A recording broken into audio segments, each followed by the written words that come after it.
All right, it was a surprise.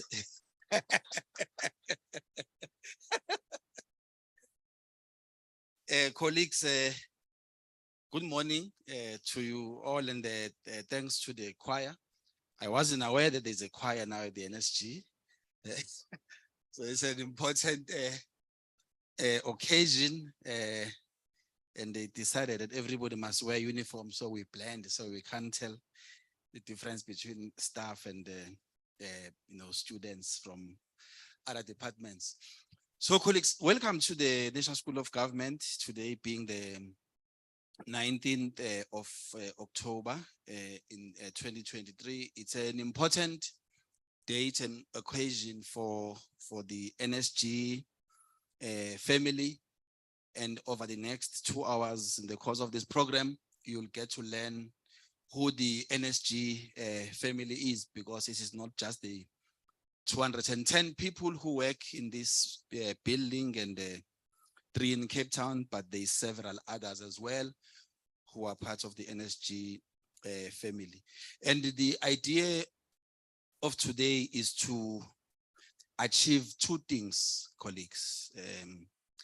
The first thing that we invited you to come here for is for us as the current leadership of the NSG to do acknowledgement that the 10 years of the NSG, and there's a history to it, there's prior to it, but today we are marking 10 years since we were renamed the National School of Government.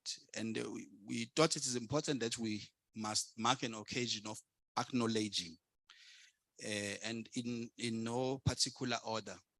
Firstly, is to acknowledge President Cyril Ramaphosa, who is the #1 supporter, or as AMA 2000 will say, he's the #1 influencer of the National School of Government. And that the past 3 years in particular, since the medium-term strategic framework was released, the president thought that the priority #1 of the current administration must be building state capacity. And he did not only make that declaration, the president proceeded to be our #1 supporter. In fact, today, something very rare, he has released a statement today congratulating the NSG for marking 10 years. That is another sign of his continued support of the NSG, that many of you who might know or have interacted with the NSG in the last 2 years, it is largely because the president has been our #1 supporter and an influencer. And as a consequence, there's several other politicians as well who are behind this brand NSG. So that's a first acknowledgement I would like to make.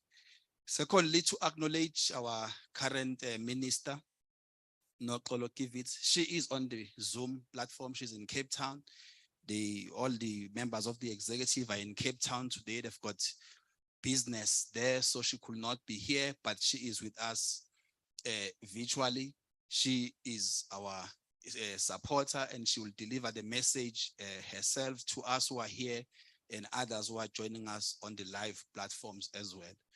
It is very important that we make that acknowledgement of the Minister Kivitz, including all other ministers.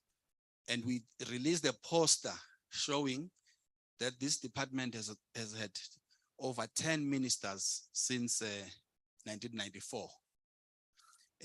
And one interesting thing about all of them is that they have supported this institution and ensured that it can grow and achieve what it has achieved over the years.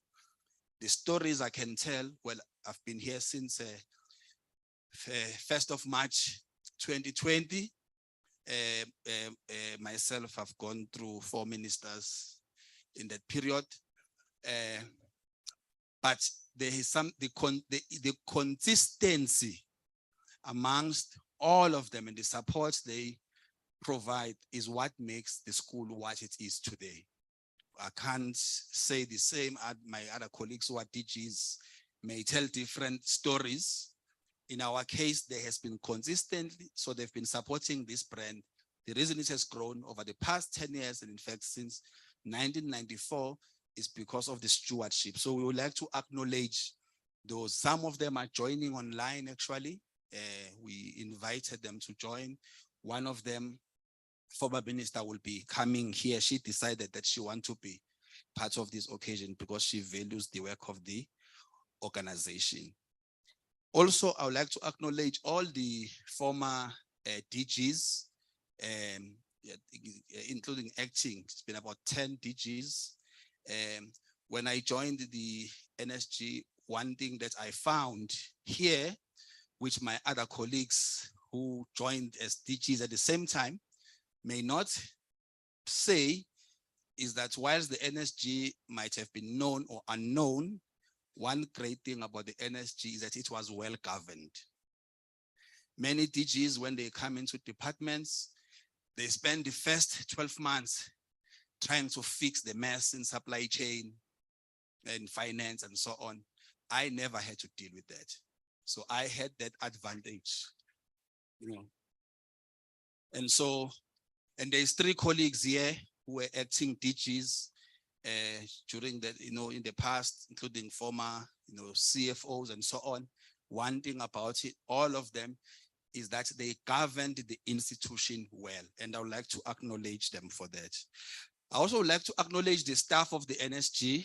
The organization is small, but punching above its weight and very dynamic. I mean, there were circumstances that they operated under a very long period of time, but they tried their best. And all that they had to do over the past 2.5 years was to take what comes from me and convert my madness into science. They've done very well in that regard. I don't take no for an answer. They do understand that we are here to work because we want to build a model department.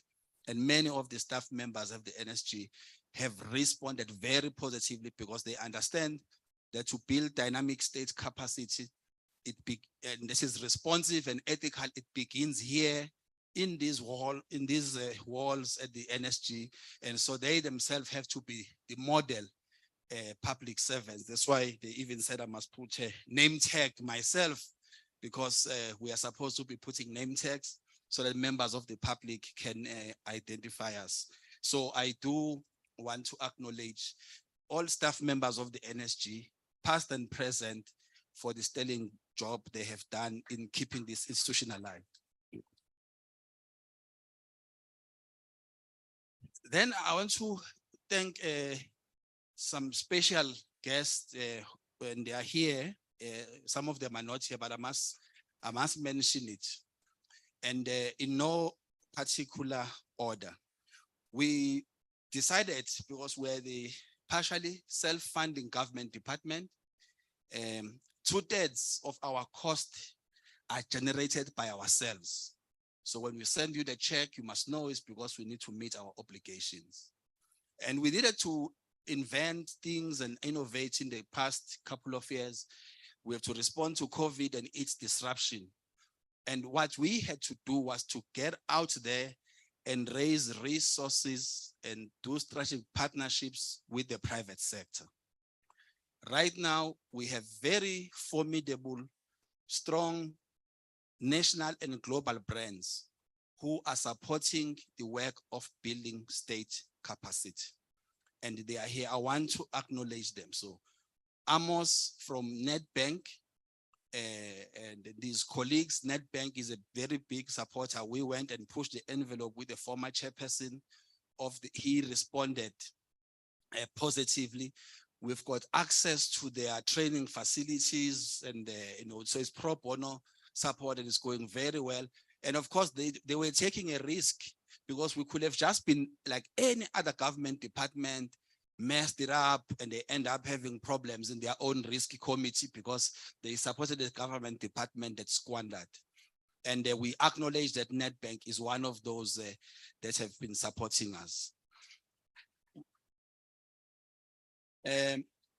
Anglo-American has been doing so. We are sending, students, many of them are graduates who are here, to programs in the UK, University College London, because Anglo-American bought our story and they provided the support, which means instead of paying £4,000 for the course at University College London, you only have to pay 8,000 rands instead of 4,000 pounds. So you can do the maths, even with today's exchange rates, you will see how much that goes. Very soon, we're going to be doing an executive leadership program for the Department of Justice. The DG advocate, Dr. Mashaban, is here, one of our strongest supporters in the Department of Justice. We're going to be putting the leadership of the Department of Justice through an executive program that is supported by Anglo-American, because they are interested as a corporate citizen to see it that this department grows and becomes efficient and effective. So Peggy Khumalo, Nolita Fagudi are the people who've been like the power behind some of the things we've been experimenting with, including the program of training ministers on economic governance, which we run with the Wits School of Governance. I must also, acknowledge, ABSA. Steve is here with his team. We went to Steve and say, hey, Steve, open your checkbook. We went through some negotiations. In the end, he did. And as a consequence of that, they were taking a risk. As a consequence of that, we've got a training exchange between ourselves in South Africa and the School of Government in Kenya, where we take a mixed group of executives, including politicians, onto a boot camp for 7 days in South Africa and 7 days in Mombasa at the Kenya School of Government. And that program is endorsed by the heads of state of both countries. Here's one of our former ministers. Welcome.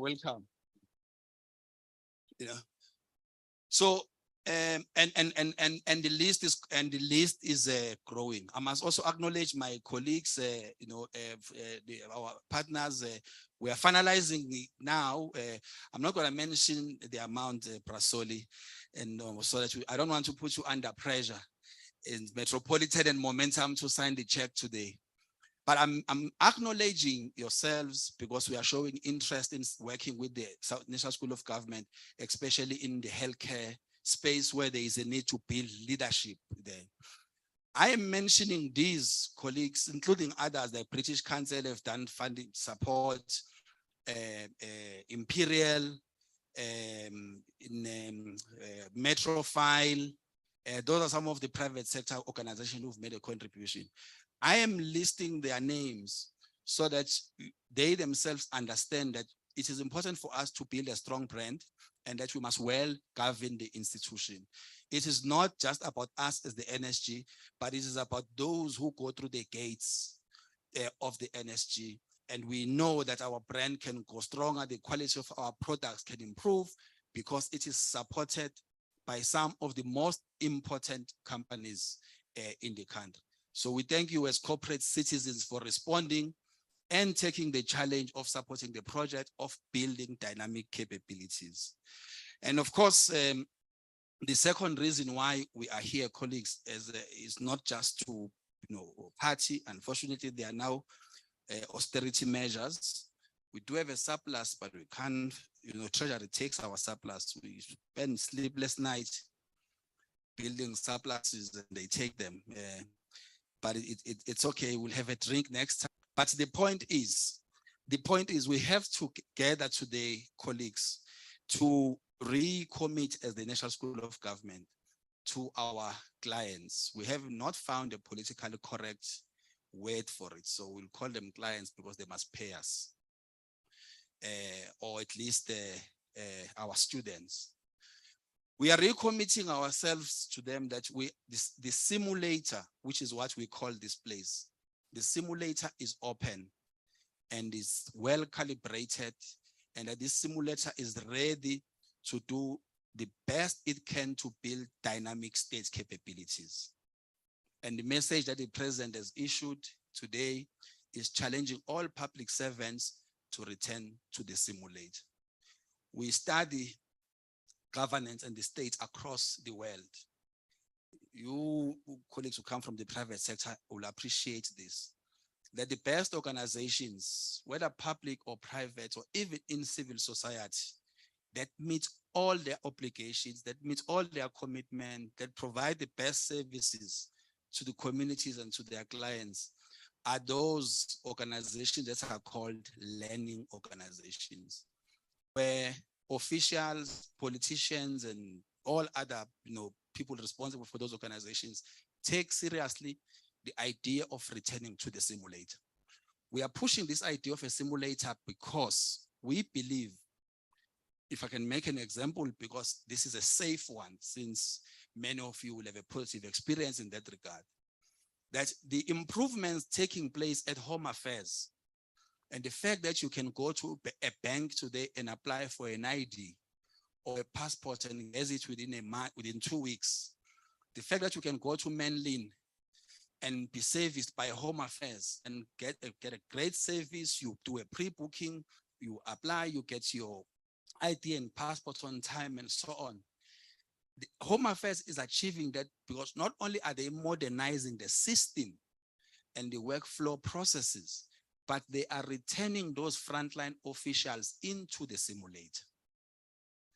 The fact that we can go to SARS and do a transaction with SARS, and we're most likely going to get good service at SARS and get your money back within a week, unless we're a complicated client who may have rental income and so on, is precisely because besides the investment in ICT capabilities, the officials who work there, they know how to use those machines.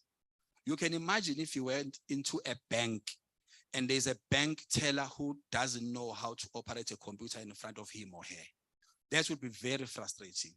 You can imagine if you are flying from here to Cape Town and you are being served by someone and they are doing a safety demonstration and they are unable to demonstrate to you how to use the safety jacket. You will immediately be very doubtful of that person. So the argument we are making is public servants must return to the simulator. The world is changing. The demands of public servants, of the public are changing. The situation is becoming more complex. Many organizations are being disrupted by the inflow of young people, what we will call AMA 2000. If you are a supervisor or a manager who does not have the EQ of how to deal with AMA 2000, you will be in trouble. You will be going through disciplinary processes every week because AMA 2000 are assertive. They're unlike the Bonfries, they did the OBE, so they're different. AMA 2000 are extremely assertive. AMA 2000 are qualified, they will challenge you. AMA 2000 are on TikTok. You can't be telling them that we are in uniform, don't do TikTok here whilst you are in the branch. By the time you tell them that, it is already going viral in social media. And so it is important that we must learn ourselves things as small, if we think they are small, as knowing how to manage younger employees who come from a different background, different environment, tend to be more assertive. And if your organization was working through a rank and file military system, these young people will disrupt that. And so we make an argument that all of us must return to the simulator, either to sharpen our abilities or strengthen our shock absorbers to deal with ethical temptations and moral dilemmas, or to acquire more technical skills so that we can be the best in what we do, or even in knowing how we relate with employees who may be part of AMA 2000 or any other dynamic for that matter. There are managers in the world today who struggle, who are having challenges with the fact that they will refer to an employee as a he or and a her. Next thing, the following day, they are at the Human Rights Commission, We must not take those things for granted because they add dynamics into the workplace. So it is not only training people to be armed with the best technical capabilities available to improve their service, but it's also to help them to know how to relate with citizens who are tweeting live the experience they are having in a frontline office, with service providers who will come with a madela and park outside because they know that there is a bid adjudication committee meeting taking place at that time. And all of us should be prepared to work in that diverse and complex environment. And so that is what we thought we must talk about with yourselves today, and to issue our recommitment to the leadership that supports us, both inside the state as well as in the private sector, and those people who entrust us with their time and resources. Finally, we must state this because, so as the National School of Government, we compete. So I think we made 110 million rands last year by charging fees and so on. There was additional, so there was some surplus with Treasury. They took it the other time and gave it to SAA. We're very upset because with that. But the point is, because we have to compete, departments choose, some officials choose to spend, there's 4 billion training budget in government. Our share is 140 million of that. And it's all voluntary. There is only about 50 that comes from what is called compulsory programs.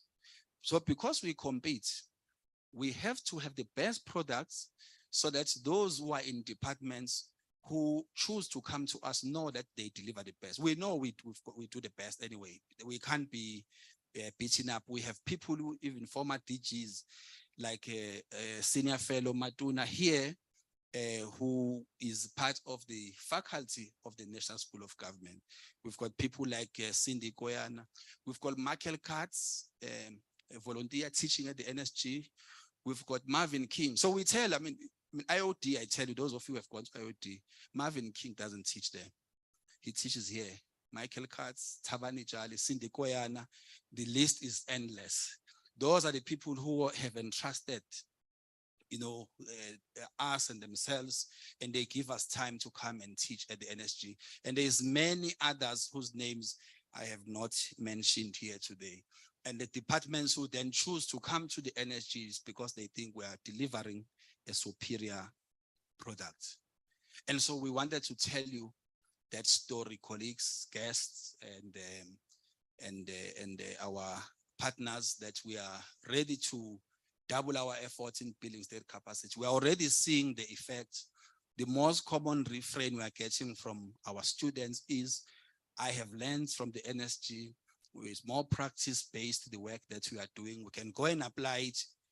In some cases, however, they say, but in my department where I come from, or in my SOE, the challenge I have is the ecosystem. So people exit here saying, I can run a bid committee, I can manage finances, I can manage projects. I understand what it means to run an economic governance program. However, there are ecosystem issues. So the next task of the NSG is to do a lot more institutional work. And that's why consulting change management is one of our fastest growing business. There we charge premium. We don't joke, we charge premium because we can use that money to do R&D and to buy the water that you will be drinking today. So welcome again, colleagues, to from all of you. And we thank you for joining us at the National School of Government. My colleague, Kulsam, who is, if we were in a music concert, they will say selector. So selector, we're gonna have our Honorable Minister, Nokolo Kivitz, address us from Cape Town where they've got some business, and then we will continue to run with our program. Thank you. Welcome, Minister.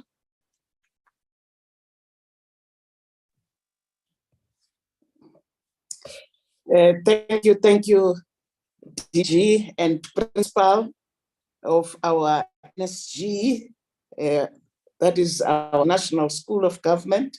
A truly good morning to yourself. I should be ululating now because this is quite a milestone. Allow me to greet the Deputy Minister of Public Service and Administration, Dr. Kana Pilani Mjake. Greet you, Principal, our DG, Professor Busani Ngaweni, the Directors General of the national departments present here. You also referred to a former minister, and I saw a lovely bright dress crossing, but I couldn't see who it is from where I am. But with all due respect, I greet the former minister. You didn't tell us who the former minister is, and I couldn't see. I just could see a nice, beautiful, bright African print. Allow me to also greet the chief executive officers of our SOE, the chief, the National School of Government Private Sector Partners. I heard you talking about AXA and others.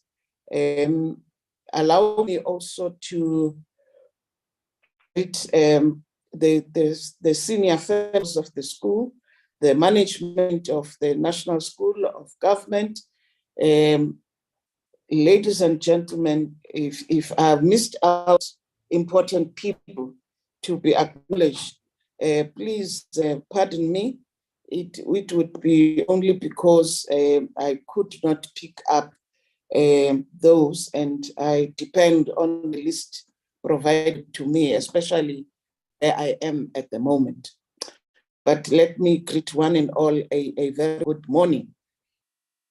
Actually, it's truly my honor and privilege to welcome you to this 10-year anniversary or celebration, I would want to say, of the National School of Government. Let me remind all of us that the foremost priority of the current administration is to build a capable, ethical, and developmental state. Our public sector requires that we have qualified public servants with the relevant skills and competencies for the job they've been appointed to perform, and have ethical disposition steeped in Batupili principles. The mandate of the NSG is to ensure that it provides education, training, and development to appointed public servants and elected public representatives so that they can fulfill their responsibilities. To achieve this mandate, the NSG continues to strengthen its partnerships domestically and internationally towards leveraging relevant expertise. And I think our principal has gone at length sharing with us the good work that they have done in this respect. It has developed partnership strategy, which is intended to support relevant and quality education, training, and development interventions, maximize international exchanges in specialist areas, and mobilize resources to support special projects for capacity building in South Africa and the African continent. Through the initiatives of the National School of Government and its partners, like all of us gathered here, our elected public representatives and appointed public servants continue to gain significant insights in improving public service delivery and responding to the needs of our people. NSG continues to grow its global footprint on partnerships, playing a role in knowledge exchanges through training exchanges and influencing the public sector discourse through conferences and masterclasses with leading experts from South Africa and across the world. It has created linkages and collaborations with like-minded institutions in the world to work closely to build the capacity of the public sector to promote good governance in public administration. And therefore, let me join you in congratulating the National School of Government for its achievements over the past 10 years. In the 2013-2014 NSG annual report, the then Minister of Public Service and Administration, the late Mr. Collins Shabane, said, and I quote, "It is our firm view that this school will be the central pillar in professionalizing the public service for higher productivity, be an engine of innovation in the public service, and mobilize thought, best practice, and optimal use of resources to ensure demonstrable return on investment." Close quote. Ladies and gentlemen, the NSG has scored several achievements in the past 10 years. The institution has delivered training programs reaching more than 526,000, more than 500,000 learners, generating revenue from course fees of more than $1 billion over the period. The NSG adopted a 5-year strategic plan in 2020, which has been implemented with good results, making the NSG the fastest growing school of government in the African continent. It has become a highly regarded education, training, and development institution within the public sector, with a growing reputation as a platform for thought leadership and robust engagements, as well as debates within government and academia. It continues to register good progress and impressive performance on its mandate. The school has proven to be resilient during difficult times. Professor Ncaweni has shared with us the innovations during COVID-19. And through such innovations and agility, it overcame the impact of the COVID-19 pandemic.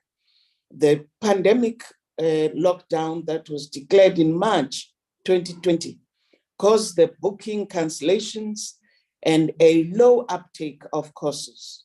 But the NSG quickly developed the COVID-19 response plan, which prioritized digital and online learning interventions. Because of this quick response, the institution saw an unprecedented number of online enrollments for e-learning courses. And for the period April 2020 to December 2021, 123,000 learners enrolled for e-learning courses. Over the last 3 years alone, there has been e-learning enrollment of more than 194,000 learners. Allow me, Program Director, ladies and gentlemen, to state that one of the key milestones of NSG is its leadership role on the development of the national framework towards professionalization of the public sector, which was approved by Cabinet in October 2022. The national framework provides 5 pillar interventions for professionalization of the public sector. It emphasizes that only qualified and competent individuals should be appointed into positions of authority. The implementation of this national framework should be rigorous. This framework introduces measures to capacitate public officials with the competencies required for productivity, for leadership, and performance management. These measures will result in all public sector officials living the Batupili principles, constitutional values, and principles having the right qualifications, technical skills, and competences. As I conclude, I want to quote the statement by the former president, the late Nelson Mandela, when he was addressing the naming of the O.R. Tambo Memorial Hospital in Boksburg on the 16th April, 1998. President Nelson Mandela recognized Mr. Tambo's vision for the country's public servants and said, and I quote, "Today, our public servants, including health workers, are custodians of tradition of Oliver Tambo. I believe that this lifelong sacrifice will only find fulfillment if the true meaning of service to our people is taken up by every one of us. Whether you change the linen or stitch up the wounds, cook the food or dispense the medicines, it is in your hands to help build a public service worthy of all those who gave their lives for the dream of democracy." Close quote. I don't believe there's any better way to define the importance of public servants and the role they play in society. And to be reminded of this during the month within which we remember O.R. Tambo, because this is his birth month.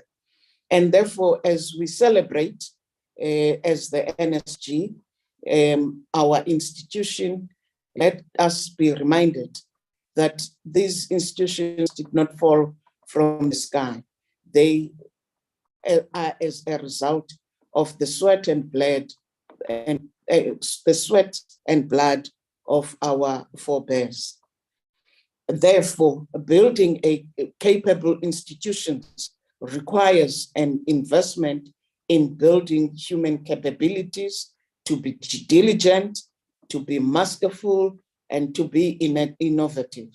And therefore, I would want to say happy birthday to NSG, happy birthday, and congratulations, Prof and team, and all those who work tirelessly to help us realize this beautiful dream of a capable state. Let us all join hands in enjoying this day, but being reminded of its importance, and therefore, happy birthday once more to NSG, and congratulations for the 10th anniversary achievement. Thank you very much. Enjoy your day, and all the best for such congratulations. But before I forget, I nearly forgot this, Professor Ngaweni. Mr. President, the President of the Republic has written a message, because he would have wanted to be with us today. But as you may be aware, he's having an international state visit today and is unable to be with us. But I hope that during the deliberations, you will find time to read to the audience his written signed message on his, under his hand, because for me it's quite words of encouragement that I wouldn't want anybody to miss. It's just that I'm not sure whether somebody was allocated to do that responsibility, or should I do it? Thank you, though. Thank you, one and all. Enjoy the day.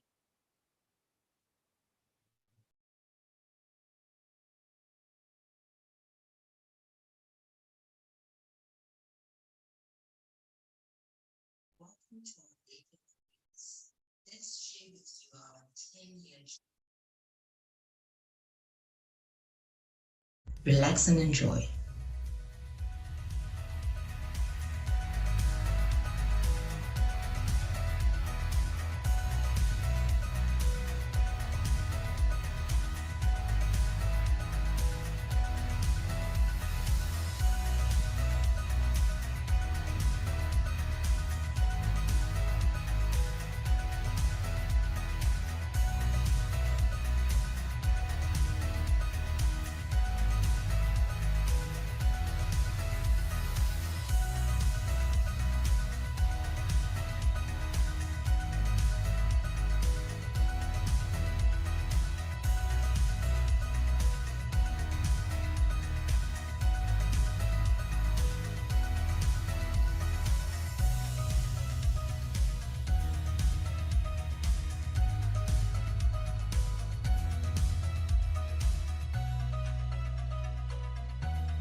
National School of Government will work with other organs of the state, like the Human Sciences Research Council, to conduct these audits.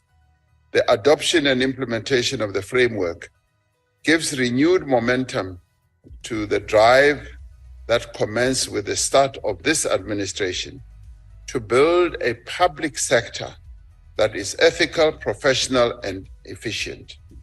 The framework should be welcomed by the country's public servants as an important tool for their own progression as they work on the front line to deliver to the promise of a better life for every South African.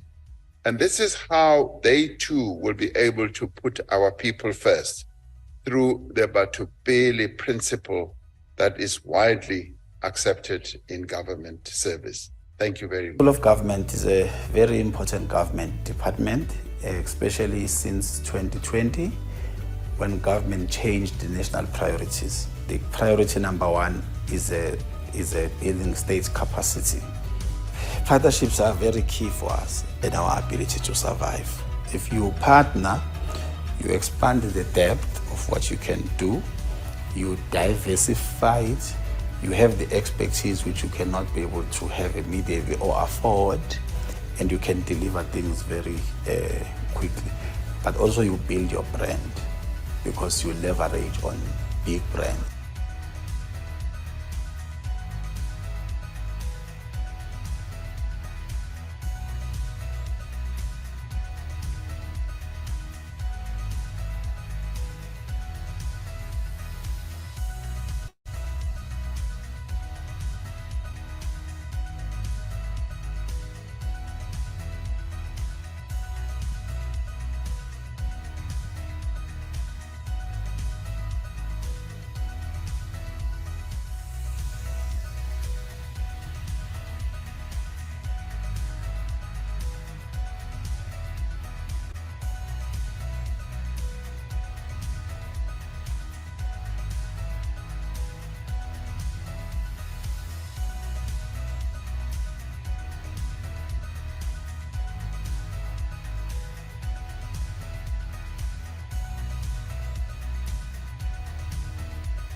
Thank you very much, colleagues. Thanks to the honorable minister. There's several others who are online who will be following the events. So now let's move to get the messages of support from former leaders, as it says, and the executive authorities and accounting officers.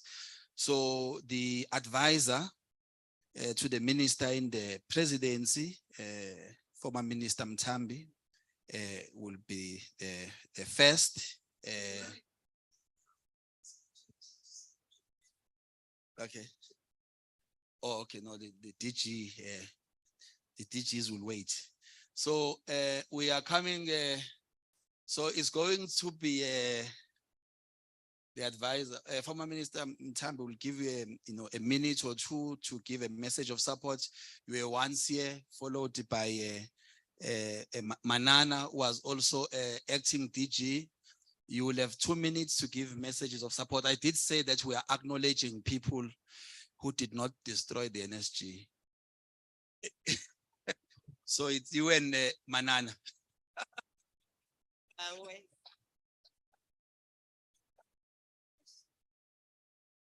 It's worse when you are being ambushed today to say something.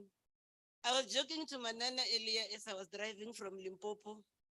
The last time I came to the school principal, I was being driven. So today I need to look around. I'll just appear in the school. And that was one of my favorite institutions that I used to frequent most. Then I said to Manana, today I need to look for parking space. But nevertheless, I was here on time. I was still looking for parking space. And the minister couldn't even see. It's me, Minister, I'm here. Thanks for the warm welcome. Thank you so much. When I got in, I saw everybody wearing a cap and a t-shirt. Then I said, it's like I'm in a wrong gathering as well. But it's a party anyway. Yeah, I think you need to look. Maybe somebody will tell us the story behind the caps and the t-shirts. It's us who are guests. Look at us. We are already in a different. Let me come to the agenda. I've just been ambushed, but I think I can say something. I should think, looking back where we came from and where we are today, we should commend you, Principal, Professor, Dr. Kaunda, Dr. Maja. I wonder why Pindele is not called doctor. And where is she? It's my institutional memory. Pindele, you've been an acting accounting officer for quite some time. I think you need to take this matter further. In so doing, I say congratulations, Dr. Kaunda. We've seen you. You didn't have a choice. When Dr. Maja are here, this institution has been led by doctors. You had to follow suit. But what I wanted to say that there are few. I hope your funding model issue has been addressed now. If not, Minister is hearing me wherever she is, because I'm much worried to say only 1% that departments must set aside in terms of that law. But still, I'm not crushing the importance of higher education, Professor Chairperson of, I've seen you, of the Public Service Commission. No one will ever train public servants than public servants themselves. And I'm happy that issue, Dr. Manana, that we're talking about. I thought I would see Professor Levin, is not here. We're talking about to say, you can't bring outsiders to come and teach public servants. Rather, use retired public servants to teach because they know the game. Experience is a good teacher, you know that is the best teacher. And then I'm glad to see you, DG, former DG, being part of that team and others. So it's a step in the right direction. But I should think there's something to ponder still. It's good that no one is going to be appointed without meeting the qualification and all the stuff. But still, on the system itself, the DG of Justice and Correctional Services, you'll agree with me. There's this issue that worries me a great deal as a retired public servant and a retired politician. And disciplinary matters that stay so long, not finalized, people using lawyers to come just and postpone, and then the government is forced to pay somebody seated at home and whoever is acting. Out of those training models that I do, I'm so excited to have, when you launched the local government program, I was damn excited to say at least now we're getting in the right direction. But also let's attend to the issue of the labor relation matters. Then I'll address my DG from Justice. He's my former classmate, don't worry, we school together at the same varsity, and I've got a platform today to talk to him here as well. That's also the issue of the legal services. They've got legal administration officers in all those departments, but still the outsourcing, it's a matter of concern for me, because those are qualified people. I mean, some of them are starting to appear even in court on behalf of government, but you still then utilize all these lawyers. That if that money was given to you, Professor, you will do a lot. So those are some of the things that I believe the minister will still take further. I hope the issue of your organogram has been addressed. Now I'm happy to see that, and then that's why you are able to function maximally. But what I want to also say is that this journey is still long, because you see, in some meeting with Professor, the chairperson of the commission, some few days ago, there was a narrative of a story of an old woman that went to a service point. Then she went to a wrong department. Instead of this public official taking the old lady to the right department, the poor lady was being directed to say, you go this way and that way, that way. I'm trying to raise it in line with the Vatupili principles, the values. I think they are still, but at least you raise the issue of the ecosystem that is still there, that makes us, there are those people who still then won't assist us in this public administration to have an ethical, accountable public service unless we deal with that. I'm trying to raise that to say, once we don't change the mindset, Yakuti, when we are working, we'll do like what our friends in the public sector do. Here, whether I do it or not, is performance-based, I'll be assessed on whatever. And then the issue that we do, so the point that I'm trying to raise is that and when we professionalize this public service, can we also do what the private sector do, the value for money aspect of it? Because that's one thing. So, but ethics cannot be taught to people. You see, people themselves also, they must come to the party. I don't know, but we have got so much expectation from you as the school to say, let's have a public service that will then understand that we are here to serve our people. I'm not a guest speaker, sorry. Let me end it here. Thank you for the opportunity. Happy birthday.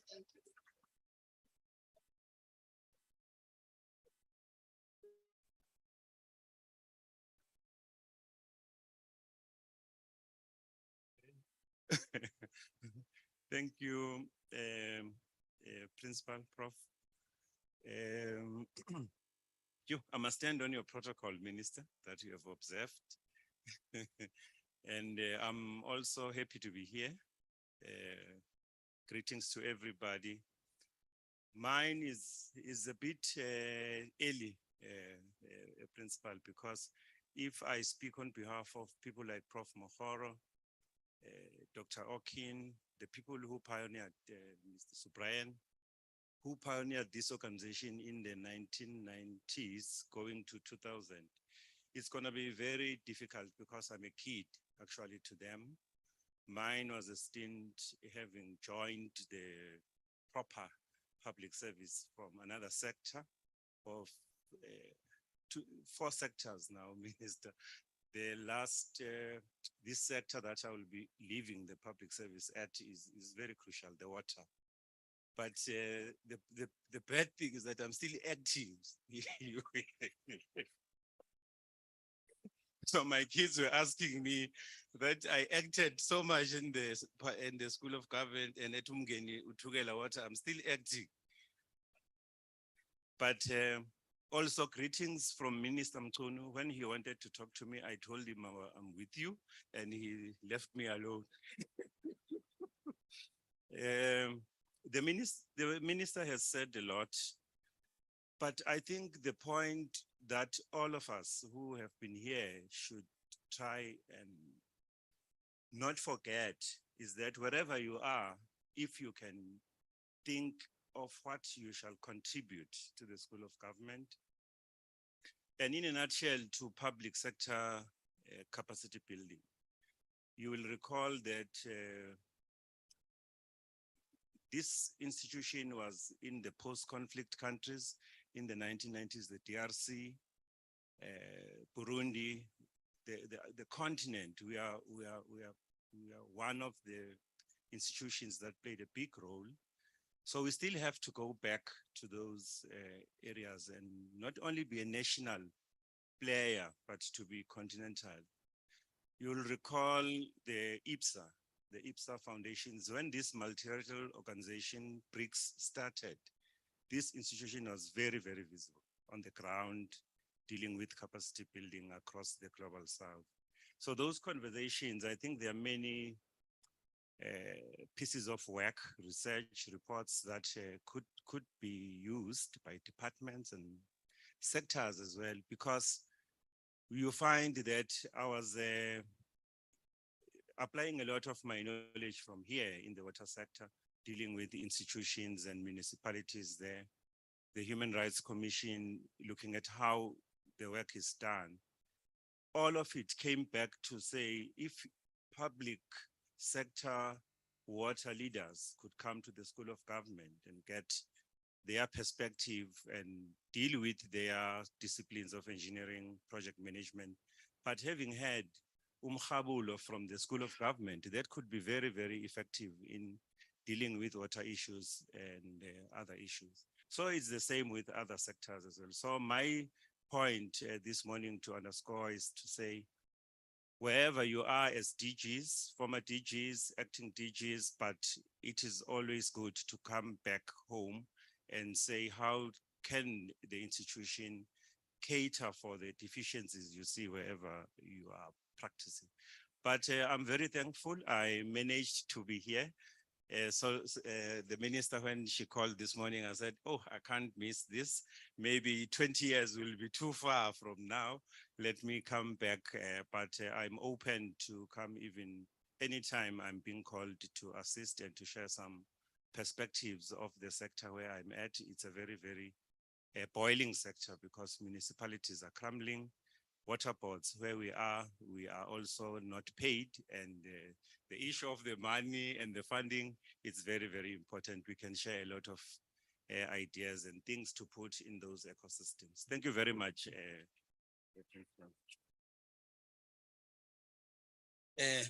Thank you.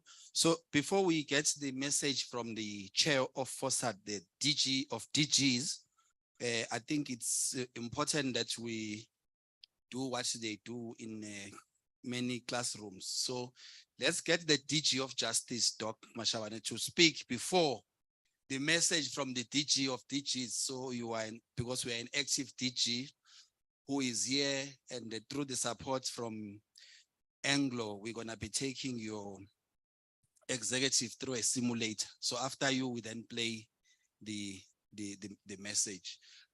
You were supposed to be in the receiving line. You can come.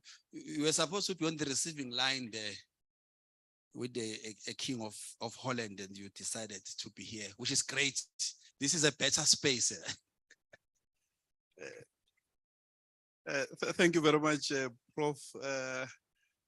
I was coming to listen just like anyone else, but I thank you for the honor to introduce the Director General and the Chairperson of FOSAT.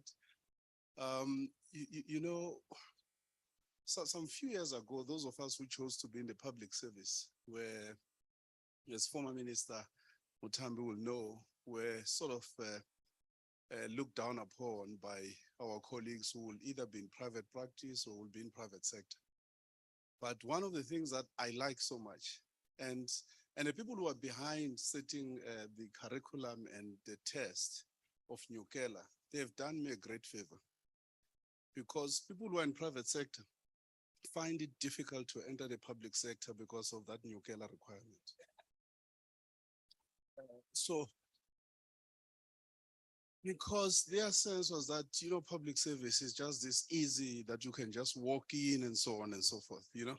Now, when they have to deal with those wicked, you know, challenges in there, they realize that, so public sector, the standard has been raised. And it's just unfortunate that there's a big number, maybe speaking about my department, close to 60% of colleagues who are not interested in any promotion. And I wish we can find a way of making it compulsory, that you sit in EXCO with your 50% that has done Nyukela, and 50% has not done Nyukela.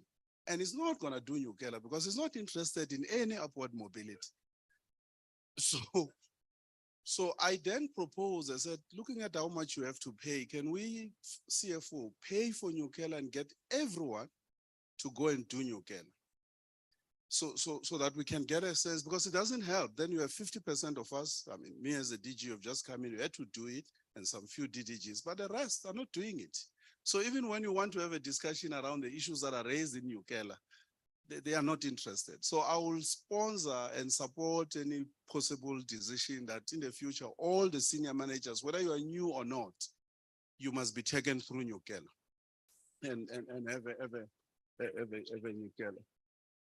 Because what Nyukela does, I mean, actually, if it was possible to build a program, I was saying for those who find it difficult, let NSG take people, prepare them for that exam. So whether it's a 5 days or 3 days, but then they be prepared for that exam. Because other than just passing it, what it does, it just triggers and exposes you to what ideally as a public sector, you should be appreciating and knowing as a framework for dealing with challenges. And, but we wish NSG well. You know, we are resuscitating the Justice College, and I think working with the NSG, we will be able to deal with, and a prophet raised that issue as well, that we need to get all these lawyers that are in different government departments capacitated. So we'll be introducing programs around trial advocacy, drafting of legal opinions, and so on and so forth. Because if you look at the amount of money we spend on legal fees generally, I always ask a question. Why is government in court? Should we be in court? There are exceptional cases like, you know, of justice taking the information regulator to court. That's one of the few exceptional cases.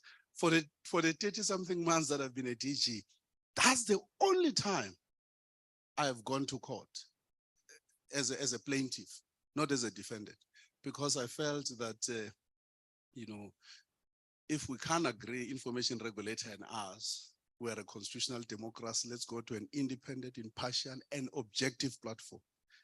Because also it's about the interpretation of the law. You don't want a precedent that the rest of the other government departments and other entities will be subjected to that decision. But the biggest question still remains. Why is it that government is consuming a lot of legal services in the sense of being in court? So this is what NSG as well should grapple with for the senior managers, because most of the time we're in court because of decisions, administrative decisions that we've taken. But thank you very much, Prof.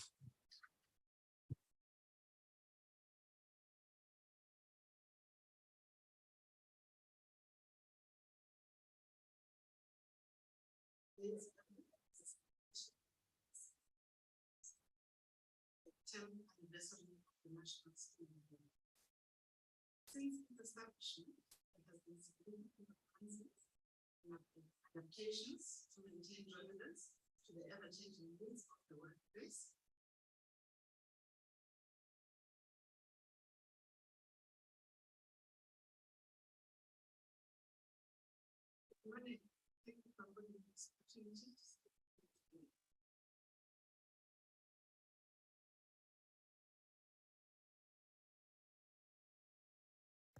Good morning, and thank you for the opportunity to speak to you today. Today's gathering is a celebration of a significant milestone the 10th anniversary of the National School of Government. Since its establishment, there has been significant advancements and adaptations to maintain relevance to the ever-changing needs of the workplace, the workforce, and government, as well as the citizens. And today's event affords us the opportunity to reflect on the journey that the NSG has traversed over the past decade. The National School of Government was established with a vision of a public service that not only serves the people of South Africa, but one which does so with excellence, integrity, and efficiency, with the belief that an empowered, well-trained, and upskilled public service is a cornerstone of a thriving democracy. Over the past 10 years, the NSG has proven to be a hub of knowledge, a place that facilitates public servants to hone their skills and enhance their competencies so that they are better positions to serve the South African public in innovative ways. For the 10 years of its existence, the institution has supported the ideal of transformative, accountable, transparent, and innovative public service and administration. The significance of upskilling the public service cannot be overstated in a world where the only constant is change, in a world of permacrisis. It is imperative that our public servants evolve and adapt in order to meet new challenges head-on, and that they are equipped with skills that are future-oriented, especially in the age of the fourth industrial revolution, also called the 4IR, and artificial intelligence and Internet of Things. They must have the knowledge and skills required to address the complex issues that our country is faced with, such as the deteriorating economic status, service delivery constraints, collapses, as well as infrastructure challenges. An upskilled public workforce is not merely a luxury, but is an imperative. The COVID-19 global pandemic proved the fragility and unpredictability of the world we live in. We had to find new ways to deal with and survive during a global pandemic that was never foreseen. It is during those significant moments where a resilient and knowledgeable public workforce proves beneficial, where it is about the survival of our country, a country, and its people. It fosters an environment where fresh ideas, innovative solutions can thrive, ultimately leading to a more equitable and efficient government. As we commemorate this 10-year anniversary, we must also look to the future. The challenges facing South Africa are ever evolving, and it is incumbent on the NSG to stay ahead of the curve. We must therefore continue to invest in education, training, and development to empower our public servants with the skills they require to navigate the complex issues of tomorrow. In conclusion, the NSG has been a driving force in shaping the future of what the South African public service should look like. Its contribution to upskilling the public service and administration has not only elevated the capabilities of public servants, but it has strengthened our democracy. As we celebrate this milestone, FOSAD reaffirms its dedication to supporting the professionalization of the public service, because in doing so, we commit to serving the people of South Africa with excellence, dedication, and integrity. Happy 10th anniversary to the NSG.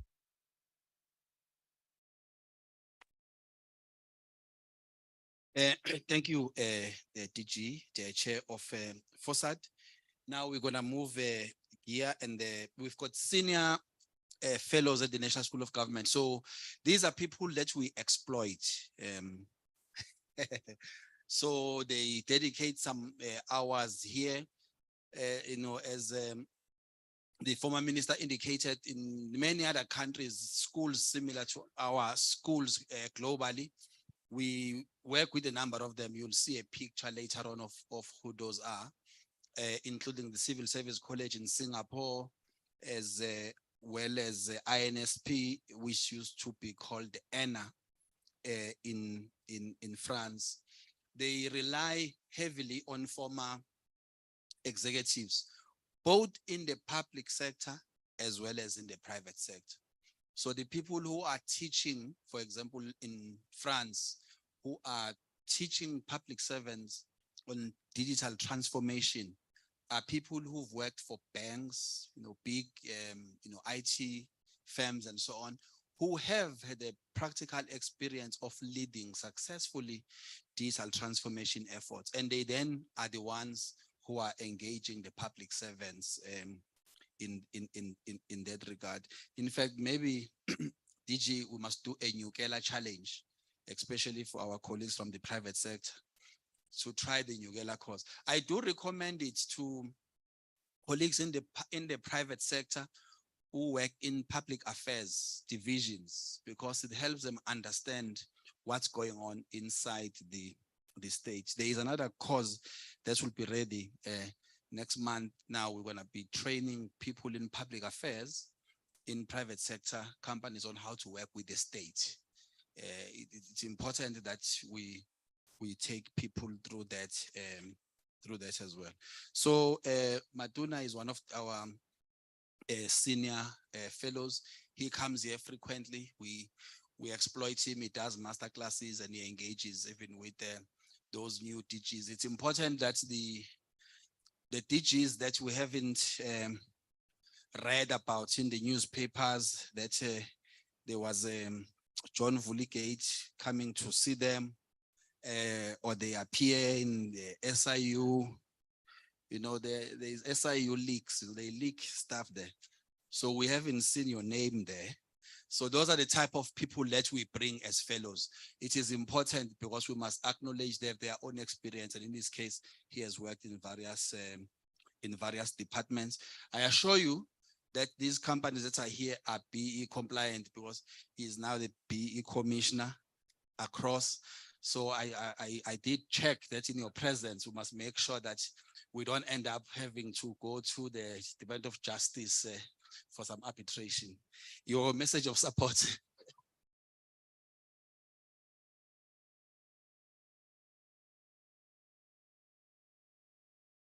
Good morning, and thank you, Principal.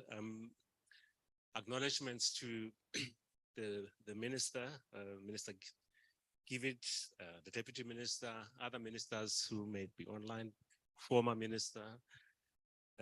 Pleasure to see you, the DG in the Presidency, Chairperson of FOSAT in her absence, fellows of the school, partners, stakeholders, professors, acknowledge the Chairperson of Public Service Commission. I'm pleased to be part of this auspicious celebration of the school's 10 years. The other fellows will have to put up with what I have to say. I speak on their behalf. I didn't consult them. But I'm just going to capitalize on the fact that the school is founded on the principle of reflection, reflecting on what we do, our actions, and learning from them. And so allow me to rewalk my path as a public servant who was there at the onset of democracy, which is how I gained insight and interest in the idea of a school of government, long before the idea was implemented in our country. I had worked in international relations as a trade negotiator on behalf of the country to reconnect us back to the world. And I had early exposure of how other governments, how they paid attention to what they called formation, the formation of public servants. And these were advanced countries. I can think of France, for example, and emerging economic powers, China, Brazil, India, Egypt. And I was in awe of these people because in their context, the best talent, the best people were in government. So government was the actual employer of choice. Everybody wanted to work in government. So the idea, therefore, of the school and its role in teaching public servants about the national interest, about the strategic priorities of their countries, and in how they became fit for purpose for the pursuit of the vision and mission of their countries. So when we got into government in 1994, we were very clear about the kind of alternative future that we are working for in government. But I know that we did not fully know the the how-to. We didn't really fully have a grasp of the how to get there. Nor did we have answers to the many problems that government was required to solve. And that university degrees that we came with, that many of us came with master's degrees and so on, were insufficient formation to equip us with the task of being a government. So I was sold to the idea of the National School of Government fairly early on, and proud that there was a kind of strategic foresight in our government to see the need for it. I know that the execution of the idea is another story with all its lessons about how to get to where government decides that we have to go to. And of course, 10 years down the line, the problem for which the school was established, which is building state capacity, helping with the how-to of government, that problem has become many, many times bigger. Bigger than when the idea of the school was mooted. But the most beautiful, resilient flowers are born in harsh, challenging desert conditions. And with that comes the development of instincts and DNA of growth, of innovativeness to build the ecosystems for success and sustainability. And this is what epitomizes the school. And I want to pause for a moment because I had to think about this word. I hadn't used it in such a long time. Under the tutelage of the principal, under the principalship of Professor Ngaweni, and I think he deserves a round of applause. I believe the school has overcome the growing pains of its infancy and has come of age. I believe the school is becoming fit for purpose itself for the formation of fit for purpose public servants required by our developmental state. As NSG fellows, we are privileged to be part of the social capital, and most importantly, to be part of the intellectual capital, contributing to the value proposition, the value creation and value offerings of the school. We recognize we are under no illusion about the enormity of the mandate of the school. The tasks that it has to perform are not simple in the context of the need for renewal, the renewal of the contract between government and the people in our country, in the context of complexity that has been referred to. But the job has to be done. And as fellows, we pledge our support and shoulder to the wheel as the school embarks on its next 10 years. Congratulations, best wishes to the school, to the principal, to the staff and the student. I thank you. Thank you, DG.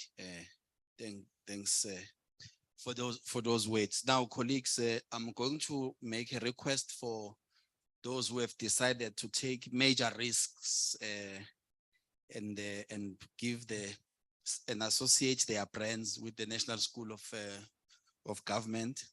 We are all in the financial services space, highly regulated, so risk is a big issue. So I will, should we do it by alphabetical order? Okay, maybe it starts on the left. So let me start with you, Steve. If you can come through from ABSA, and then I will come to you, Amos, and I will come to Khumalo at the back. As I said, with the ABSA, we're running a program between ourselves and the Kenya School of Government. We'll share more details about it later. Thank you.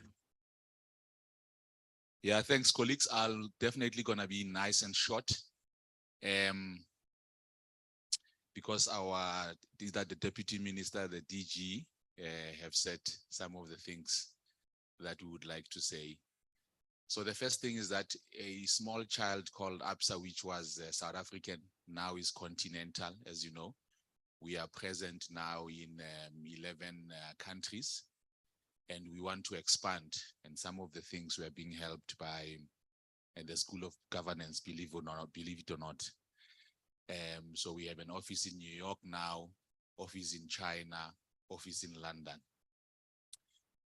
And for us, when I could see that like the minister, we're going to be ambushed minister. I thought there are some words that I've been thinking about it and which are making us to partner more with the public sector. So before 2020, we're talking about a VUCA situation, that things are volatile, uncertain, complex, and ambiguous.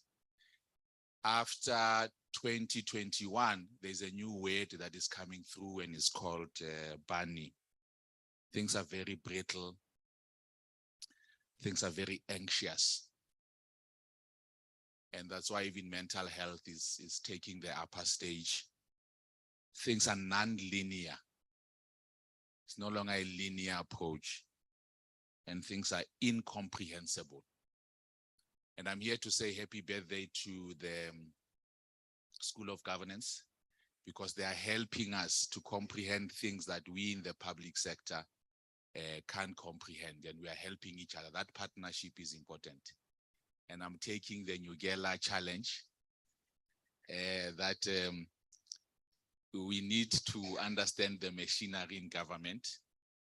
But I'm here also to continue to say, as you are saying, you are restating, the mentality of being Pan-African is important. I do find us South Africans have not been in the continent a lot. Whereas the guys in the continent, when they do business in Uganda, it's already in Kenya, already in Tanzania. They have a very continental mind shift.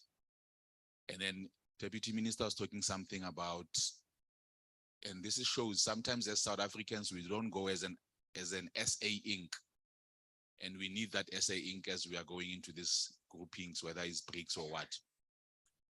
So the mistake we did in Mozambique, where we brought peace, but business was not in that place. We are trying to rectify it in the DRC, where we are bringing peace as the country with others, but you know, we have 3,000 soldiers there.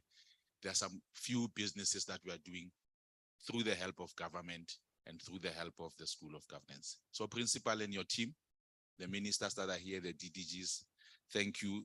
ABSA is working together with government, and not only wants to help government here in South Africa, but even the good work we are doing in the continent. We want to continue to partner with you. I thank you. Let me give it to my competitor, but here we are working together.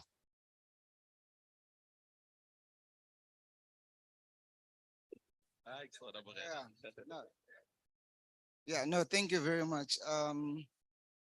Honorable Minister Kivit, Honorable former Minister Mutambi, senior NSG fellows present today, NSG Principal Professor Ngaweni, DG of the Department of Justice and senior government officials present today, the chairperson of the PSC, Professor Samadoda Figeni, distinguished guests, colleagues, ladies and gentlemen, good afternoon. My name is Amos Hadebe, and I'm the executive head for Group Stakeholder Relations and Public Affairs at Nedbank. And it is a privilege and a great honor for us at Nedbank to be part of this auspicious occasion of marking 10th anniversary of the NSG. Congratulations on reaching this important milestone. So Nedbank has got a strategic partnership with the NSG that started way back in 2022. And the way it started with Professor Ngaweni, whom I have a long-standing professional and political relationship. When he asked me for a coffee, we met at a restaurant and he articulated to me his vision for the NSG. And he highlighted three things. He said he would like to help build state capacity. 2, he would like to professionalize the public service. And 3, he would like to build a new cadre of public servants. And to me, it was a no-brainer. I immediately bought into that vision. Why? Because Nedbank is a purpose-led organization. And our purpose, which is quite profound, is to use our financial expertise to do good for individuals, communities, businesses, and society. And the next step for me was to go and convince, or rather persuade, my board and my group exco to buy into this vision. From a purpose-led point of view, it was easy to convince our chairperson and the rest of group exco. But as the professor alluded to, as we all know, banks are quite risk averse. And the first question was, but do we really like to associate our brand with government? Do we really want to associate our brand with semi-politicians? And I said to them, yeah, well, that's what they said. And I sat them down and I said, guys, first and foremost, I can vouch for the person who is steering this ship, for the captain of this ship, Professor Ngaweni. I know him as a man of integrity, is a very professional public servant. But most importantly, look at the leadership of the NSG. These are not politicians, these are intellectuals, these are professors, are doctors. These are people that you know, and you can give yourself a round of applause. And what kind of service are these people providing? These people are providing education. They are teaching the public servant. These are the people that we can back. Then it was like, okay, it's fine. We can make then, okay, let me put it this way. Then our partnership, as requested by the prof, and we actually brainstormed how would this partnership look like. It entails three things, right? Firstly, we have a state-of-the-art training facility called Olwazini, located in Mulder's Drift. Now, as per the company policy, that facility is only for the usage of Nedbank employees and nobody else. So we explored and said, look, I can actually convince or persuade my leadership to make available that facility to the NSG to offer some of your flagship programs at no cost. And that facility includes accommodation. So that was the first element of our partnership. We do that, and we've signed an MOU. We followed proper governance and compliance procedures. We've got an MOU in place, vetted by both legal teams. And then secondly, most importantly, Nedbank senior leadership, from the chairperson to the CEO, CFO, senior leadership, myself included, at pro bono, we offer our services as guest facilitators or lecturers at the NSG's programs, whereby we bring in private sector perspective and expertise and benchmarking to the program. And likewise, we get to understand and learn what it takes to be in the public sector and some of the challenges. So that is the second pillar of our partnership. Then the third and the last pillar is when the NSG have their own internal strategy workshops, where possible, we then also participate as Nedbank to share our expertise, how to develop a program, a product rather, and take it to the market, for an example.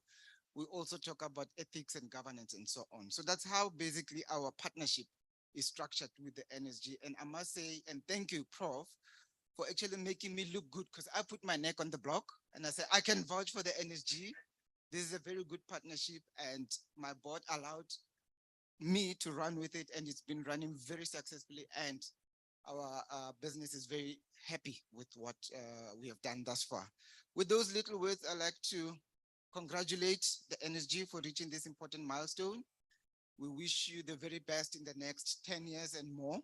But maybe in closing, Principal, you know, I looked at your financials, what you've also mentioned. I think you've got a very good story to tell as a private, as a public or like a government-owned entity that is self-funding, and you have generated a surplus of about 100 million this year, of which the year before was 20 million. You didn't have any bailouts from the shareholder. You withstood the COVID pandemic. You lost 12 million per annum or so during COVID, but you're still standing. And the question for me is, what is it that you are doing right that can be replicated in state-owned entities and other government-owned entities? Maybe on a lighter note, Honorable former Minister, as you advised the principals there, maybe we should consider appointing ministers who are intellectuals. Maybe we should start there. Maybe we should start there, right? The DGs, maybe we should say, if you're a DG and you've got a PhD, then you must get 2 times more salary than the one who's got no PhD, just to motivate intellectuals to come and join the public service. Well, that was on a lighter note, but on a serious note, congratulations and thank you for the opportunity.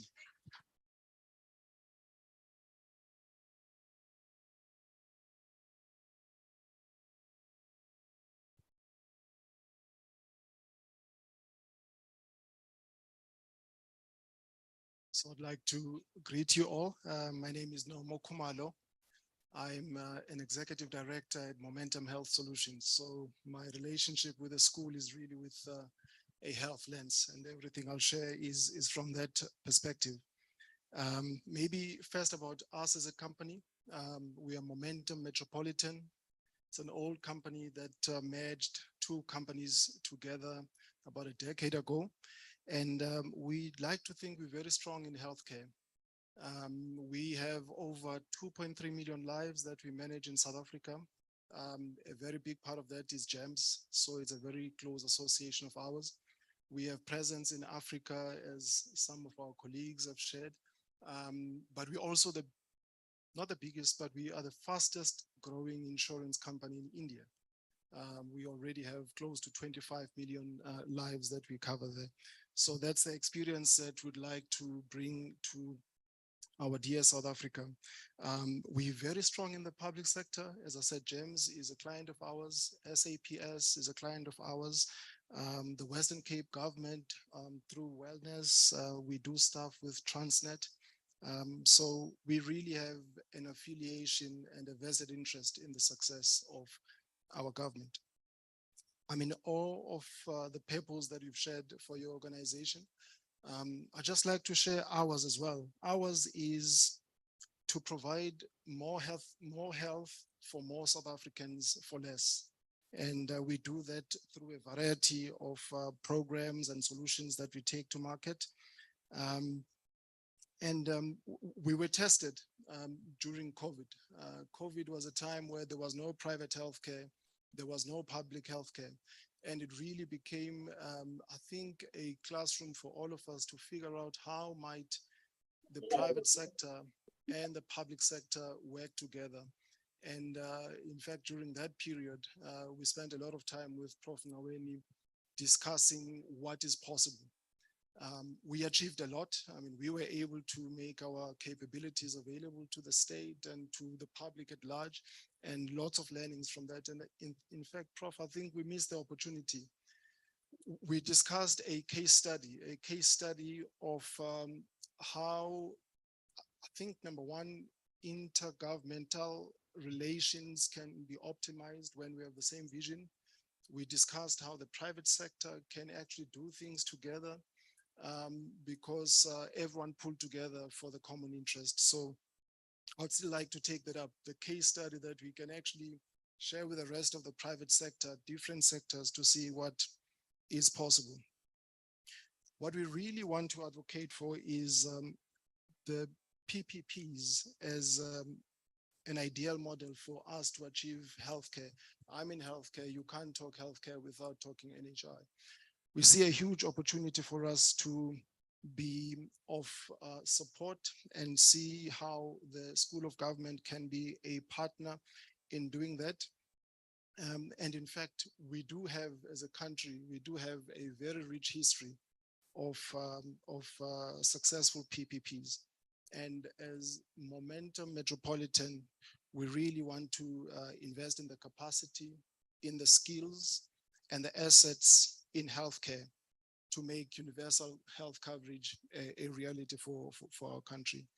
We've earmarked an opportunity to further partner with the National School of Government and the National Department of Health in what the NHI dialogue speaks to as health strengthening activities.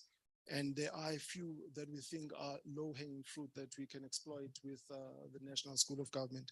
In particular, there's two that I think are real opportunities, and we've made a commitment to do this already. One is in the training of the leadership in the healthcare space, and across from the national government to leadership, CEOs, CFOs at hospitals. That's a commitment we've made as Momentum Metropolitan. We would like to sponsor that. And we're already in engagements to see what that looks like, but it will be hosted by the National School of Government. And for us as a business to take you up on what you've just put forward, we have lots of people that deal with the state in some or other capacity. So the Nugela project, we are on board as well. So those are the two things as Momentum Metropolitan would like to support. And thank you for the opportunity. We'd like to say congratulations on a job well done as the School of Government.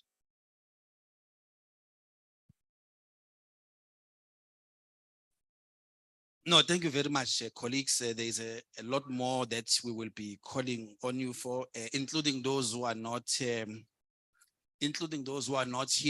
You know, I'm going to be knocking in the doors of few executives in the insurance space. We want to do a very intense executive program on disaster management. People who are affected by these disasters are clients of insurance companies. So the insurance sector needs to pay for us to do a cause like that. This is also it's in their benefit. If public sector responds later, the premium, the cost of recovery and the claims will rise and so on. So that's the type of things that we want to do. We want to send next year about 50 women in senior management in the state. We want to send them to Harvard. To make it easier, I mean, the program is $13,000. I mean, if the private sector can meet us halfway, the departments and SOEs can pay the balance. And I can tell you that the 50 we will send to Harvard are people in the next 3 years who will become CFOs and DGs and CEOs in South Africa, because it will be a premium program. And so we will be engaging the private sector. We are launching a course on design thinking next month. We had to send our colleagues to INSEAD so that they go through a design thinking program themselves and come back to experiment here. And we've designed a program like that ourselves. And the EU were our funders initially, and the program is growing. We are launching a program, first time in the public sector, on scenario planning. So we bring scenario planning expertise into the public sector. Stellenbosch University will be doing that course with us.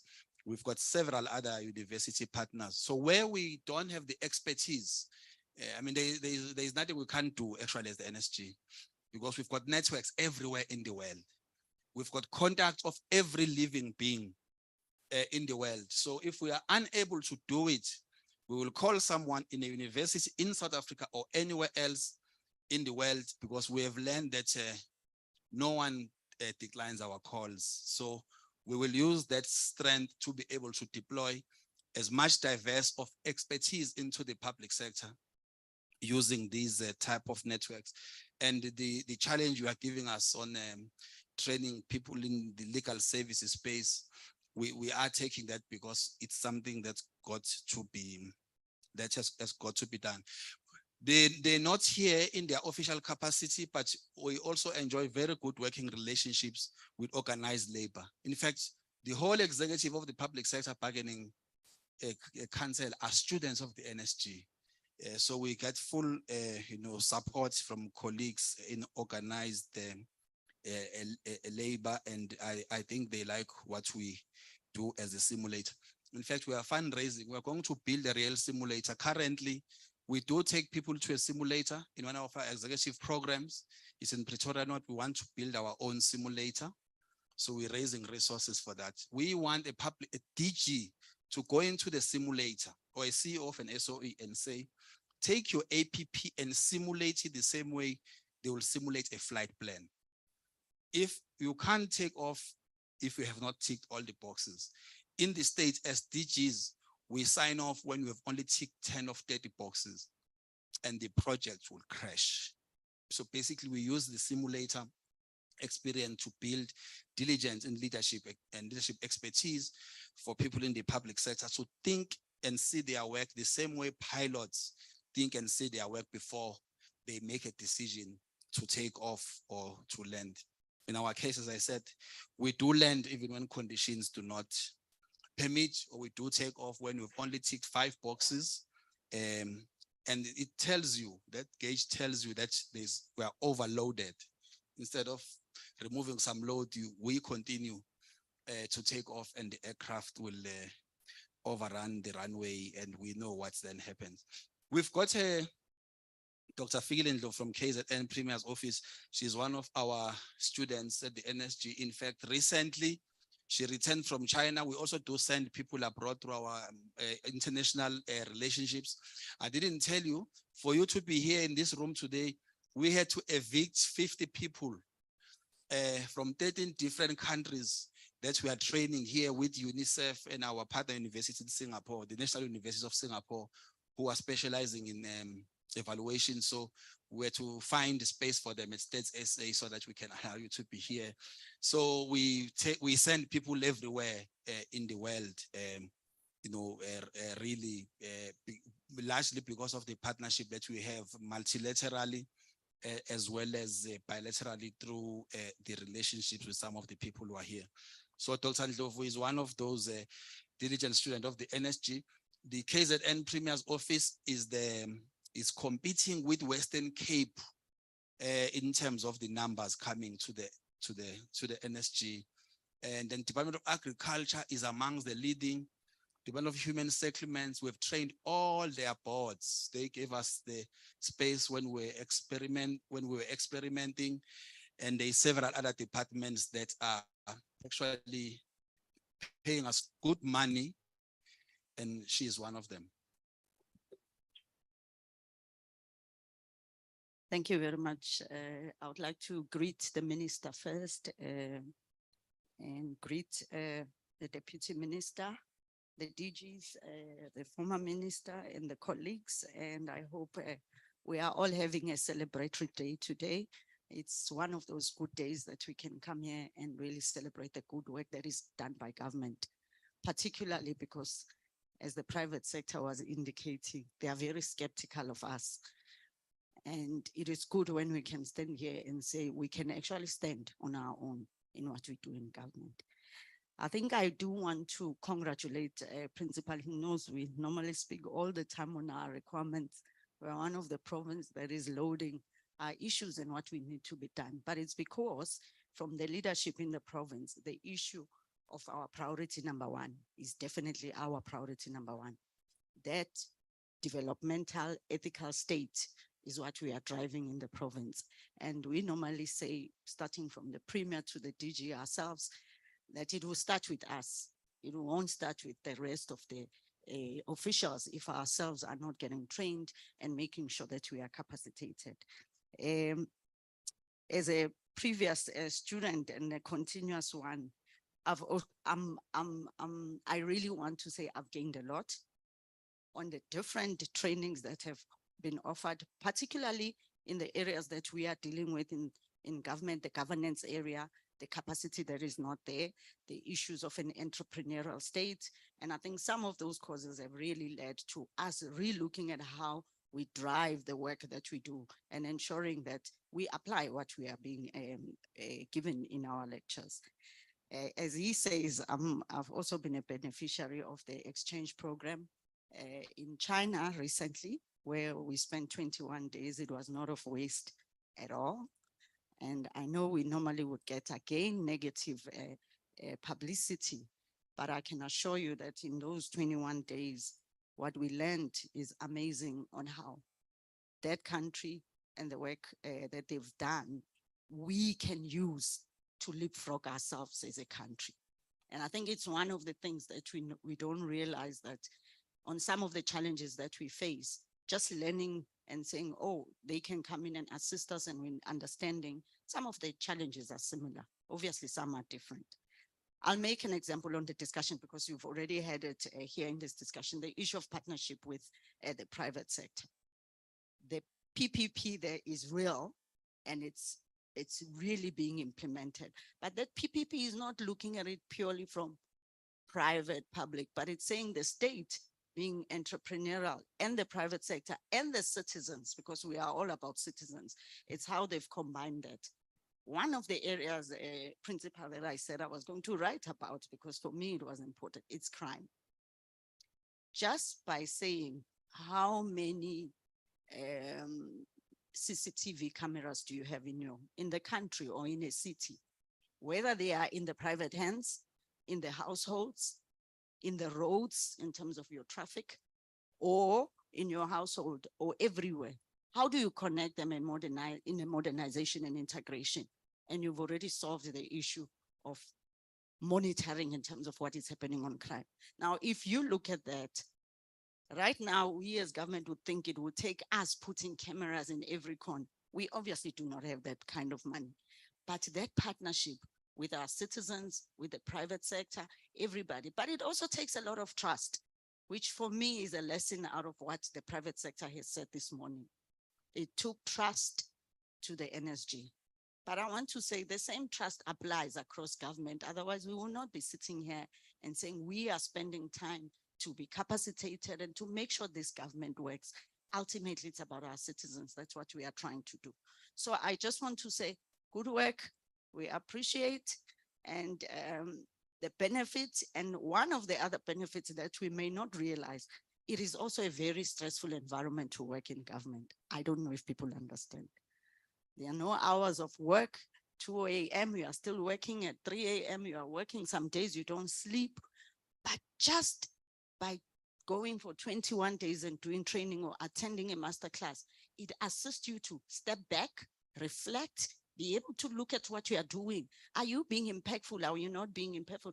You know, by the time you go back, you are re-energized. You can face the next few months again of that stress. And then again, we come back. So principal, I'm saying beyond what you offer from a capacity mental, but from a psychological point and a mental wellness, it goes a long way towards doing that. So let's continue the good work and congratulations. And some of us will leave here. And lastly, modernization, modernization, modernization. We will not be able to achieve end innovation. And it's across the board, national, provincial, local level. We need it and we must drive it. And this is one area because it's about innovation where we need it for everybody. Congratulations. Thank you very much. Thank you for that, Doctor. So we have a special, lecture, colleagues. Since we are a school, we use these lectures also to generate content and to stimulate ideas. So one of the friends of the NSG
response remarks, after which we'll give some of you an opportunity to engage with them and have some words. And then we do have a tea and coffee outside for you afterwards. Prof, I think you all know him. I don't need to read his biography. Well, otherwise you can Google it. Thank you. Thank you so much, Principal. Thank you so much, Principal. Let me start by greeting the Minister, Deputy Minister, Director Generals, captains of the industry that are here, and colleagues at NSG. As I entered here, I started to contend with a very strong sense of ambivalence about what I've been requested to do, which is to give a lecture. I'm saying this, Principal, because it feels like the energy has requested me to give a lecture in a waiting. As you know that in a wedding, there is always that angle who will put you in your place if you dare try to interrupt a celebratory ambience. I'm saying this because I want to start with an apology to that angle who may feel that I'm interrupting his celebratory mode. Had I known angle, I would have accepted the NSG's invitation to be part of the celebrations, but declined the invitation to give a lecture. But that things are the way they are, Angel. Let's just continue. Ladies and gentlemen, the analogy of a return to the simulator is an appropriate way to underscore the importance of how to optimize human capital formation for building state capacity. And as public servants, you are society's most valuable assets. And therefore, to use the words of one lowly bureaucrat around here, like pilots and crew, public servants need a simulator to sharpen their capabilities for diligence in the provision of the public good for the good of society. A simulator, therefore, is a function of continuous learning and professional development. In an evolving society where the complexity of managing state affairs abound, public servants need to be continuously trained, retrained, skilled, upskilled. And this is for a very simple reason. In the words of the English economist Alfred Marshall, and I quote him, this is for a very simple reason that the state is the most precious of human possessions, and no care can be too great to be spent enabling it to do its work in the best way, close quote. Your 10 years of existence as the NSG is an important lesson of institutional ingenuity on how to enable the state to do its work in the best way. We have watched your evolution into a stimulator. We invite particularly the higher education institution to partner with you in this adventure, because you appreciate that the task of building state capacity through various training and development intervention need a collaborative effort to maximize impact. As we celebrate your decade of longevity today, we also think of how you came a long way to achieve this milestone, especially as this relates to your various antecedents that makes your history. From your humble beginning as the Public Service Training Institute in 1987, where along the way you became the South African Management Institute and Public Administration Leadership and Management Academy in 1996 and 2008 respectively. And throughout, Your existence has always been about the knowledge and skills of the public servants. And your gaze has now expanded to include those who are in the local sphere of government and state-owned enterprises. Principal, I stretch the history of NSG to 1997, perhaps as a side issue. But it is important to ensure that this anniversary also take note of the totality of the epoch of your evolution. Another side issue, which I need to mention, is that, and you did also say it, you are partially funded by the state, and you derive revenue from your training and development programs. COVID-19 pandemic hit at some point, but you survive with remarkable resilience despite losing revenue because training and development intervention, as the minister indicated earlier, had to be canceled. There is a case study about how to build institution that works. And this needs to be documented for lessons on building state capacity and institutional capability. I'm saying this to underscore the significance of learning from our own lessons. We do not do this much. We tend to be fascinated by foreign templates that lack contextual relevance to our own situational peculiarities. And the irony of all this is that elsewhere, some tend to pick up our success stories, package them into case studies, and invite us to their country to teach us about the very lessons that they have learned from us. As I say this, South African revenue services come to mind as a success story of our own, as evidenced by regularly beating revenue collection targets at some point. SARS became a Harvard University case study. And it was also cited by the World Bank for its lesson on institutional reforms and public sector governance. So, principal and colleagues, document your evolution into a case study on building state capacity and institutional capability. Before someone else come to do it and sell it back to us at a high price. And this is particularly important because your uniqueness in your evolution lies in the high turnover at the level of the executive authority, but with consistency despite who is the minister at a particular point in time. What is your medicinal portion? NSG, there is a lesson to share there. And I agree with Dr. Ramos Khadeve. There is a good story to tell.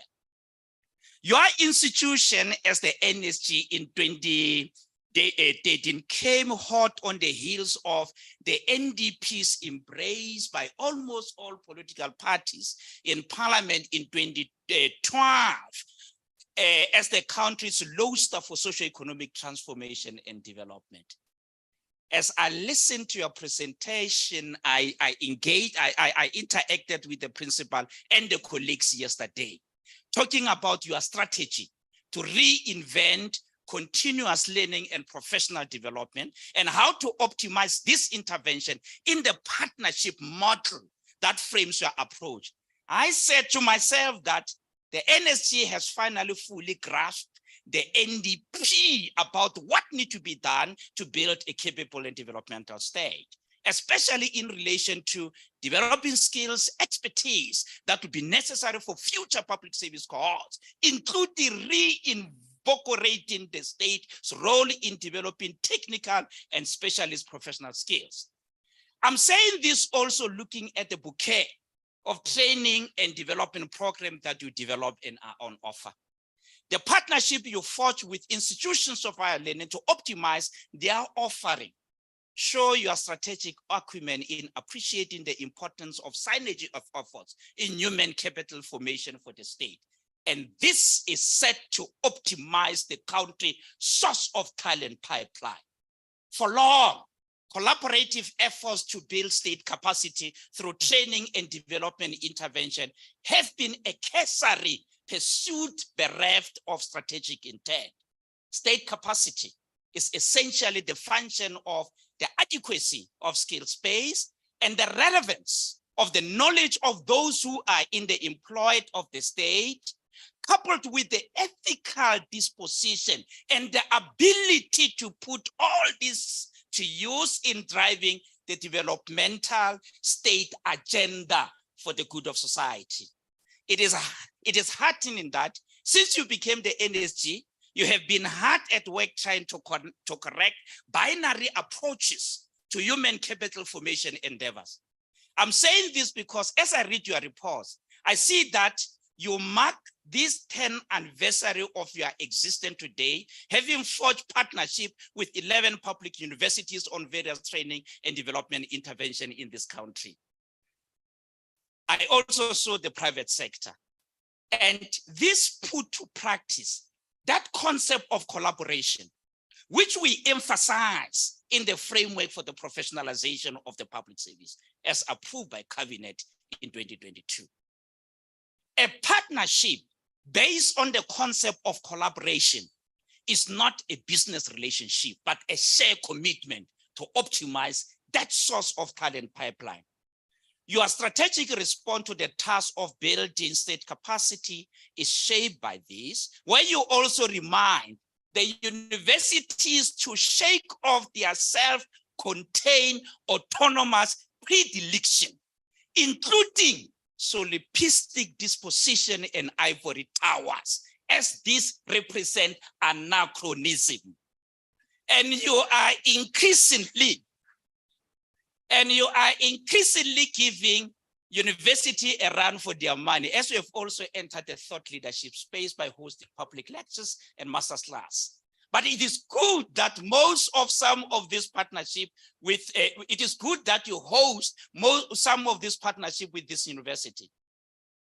Another point that need to be underscored is that, like any employer, government is not the cause of talent pipeline problem, but it bears the brunt of its effect.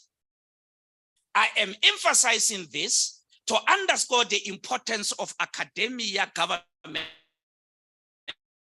collaboration on human capital formation for building state capacity. This cannot be overemphasized, including collaboration with professional associations, as they too have an important role to play in the continuous learning, professional development, and also more importantly, shaping the ethical disposition and the character formation of the public servants. Of noteworthy that in your partnership portfolio is that the tentacles of your reach extend beyond the borders of the country. You brought into the fold global acclaimed institution with impeccable executive education to share their experience in human capital formation. And of course, also you do have a very strong footprint on the continent. Dr. Sipho Manana talked to that. Your growing partnership portfolio has found multiple opportunities for the public servants to return to the simulator, for the rejuvenation of their sense of public service and exuberance in refocusing their operational and strategic acumen in the provision of the public good. And this is what the country needs to see it through the exigency of the moment. And the reason for this is no-brainer. Nations that make strategic investment in human capital formation endeavors often succeed in their developmental pursuit. How you have evolved as the NSG, coupled with your strategic repositioning relative to your training and development mandate for continuous learning and professional development of the public service, creates an opportunity to reinvent the state. However, this depends on how do we, as a country, answer the question about 4 billion spending on training and development intervention, where the energy get only, what is the percentage of 150 million from 4 million? Is it 3.75% share of this? And the rest go to the universities in the form of bursary and private training service providers. In other words, does this really make a strategic investment in human capital formation to enhance state capacity and institutional capability? Of course, I'm asking. a rhetorical question to perhaps start an honest policy discussion about this matter, especially that some studies revealed various instances of a misalignment between formal qualification of the public service from the universities and the work that they do. It is not uncommon, and most of them are my friend. It is not uncommon to hear a director general complaining about the relevance and the quality of knowledge that the official get from the post-school system. If all this is true, one may therefore safely conclude that the state is spending a lot of money on training and development intervention that are not linked to the strategic objective of building a state that is capable of playing a developmental and transformative role. And I wonder whether this is not what Matt Andrews, Len Pichett, and Michael Woolcock refer to as isomorphic mimicry in their theory of state capability. They define this phenomena as a key technique of successful failure that perpetuate capability traps in development. And as they further explain, this has become a primary reason why countries do not build real capability, even after years of policy and reform engagement, and yet billions of dollars of capacity work will have been spent to create what looks like rather than what ought to be. I made this point recently in the SAPAM conference where I participated in the panel to answer the question, what do schools and Department of Public Administration in South Africa teach? And my answer was that they teach hegemonic consensus, invested in the doctrinal system that impose a willful blindness to our realities.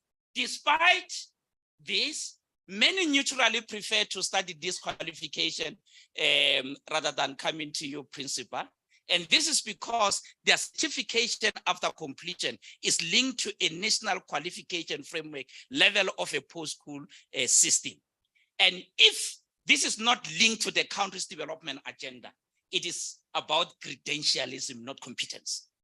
Credentialism refers to the reduction of qualification to simply conferring pieces of paper. And with that 3.75% share of training and development spending, as NSG, you can only do as much. And perhaps this is where the problem lies, right at the source of talent pipeline, where a huge chunk of investment in continuous learning and professional development do not give the dividend required to enhance state capability. And I wonder why often we tend to be coy to pinpoint this. The withering of state capacity called into question the quality of public administration, training, education, and development intervention, largely by the post-school system. And I wish we confront this question in the same way that the business administration question, the business administration education has always been the subject of scrutiny and public intellectual discourse.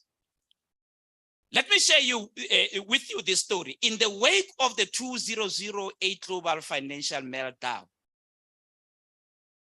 a Harvard graduate called Philip Dels Broughton published a no-hold-barred article titled Harvard Masters of the Apocalypse in the Times of London, where he argued that some Harvard-trained MBA graduate played a leading role in creating this crisis.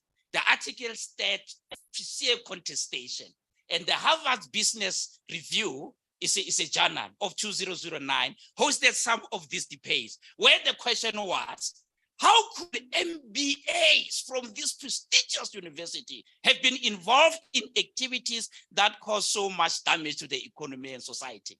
And the late dean of the School of Harvard Business School, Jay Light, following the crisis and the debate it has generated and the complicity or the alleged complicity of some of his graduates, made a very important call.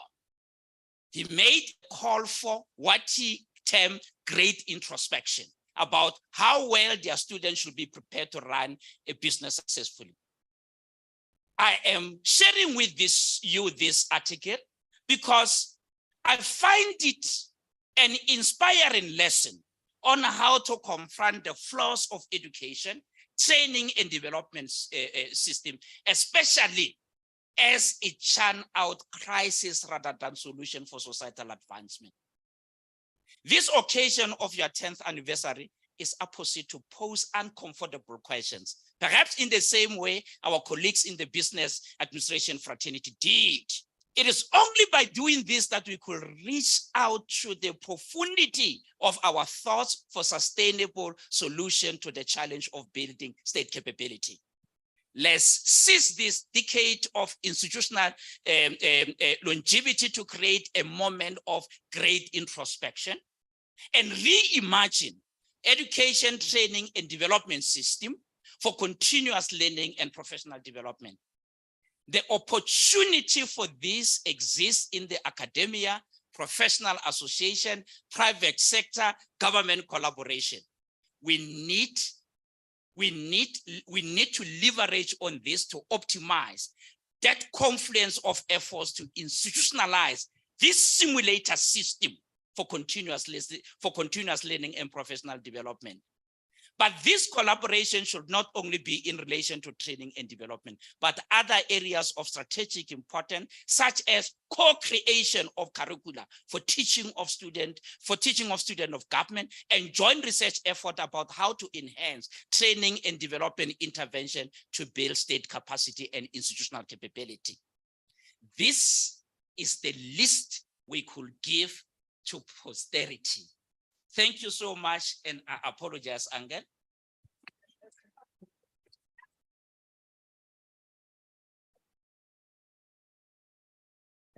So the uncle is going to respond. Please, uncle, do respond. Rahadi will follow you.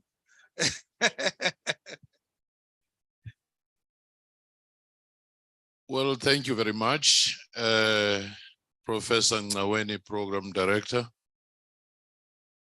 to all the dignitaries here, because I've seen there are so many important persons per square meter to try and identify some and leave some behind. Former Minister, we also recognize you, Minister, virtually, and those who are joining virtually. I think it is proper, even before I respond to what the keynote speaker, my friend and a brother, was presenting, to wish you all the best for the next 10 years. And also congratulate you for the work that you have done with such imagination, with such vision, with such energy. I've worked with Busani in many different capacities, and I know he's relentless, like water. When something is about to block him, he moves around and get back there. And also your colleagues, Dr. Maja, and I heard that, my dear sister, this is the role of doctors. Congratulations also to Dr. Kaunda. I think it is fair to start by saying the quality of any democracy that is experienced by 60 million plus people and those coming to the country is measured by the quality of service given by the public servants. It is not measured by their interface with a political leader or a minister. It is not measured by their interface with the Chief Justice or the Speaker of Parliament. So if you wanted to improve the life of any democracy, you target public service. That's the sum total of the experience. Whether you are there to renew license, you are there to get your pension, you are there to get medical assistance, education, or any other service. And it is for that reason that I said a few days ago to some business people, the focus on funding political parties or funding, let's say, augment the funding of infrastructure is important, but you'll always experience failure if you have not invested on what it takes to build a capable, ethical, developmental state. Hence, this program, the training, is of fundamental importance in saving our democracy.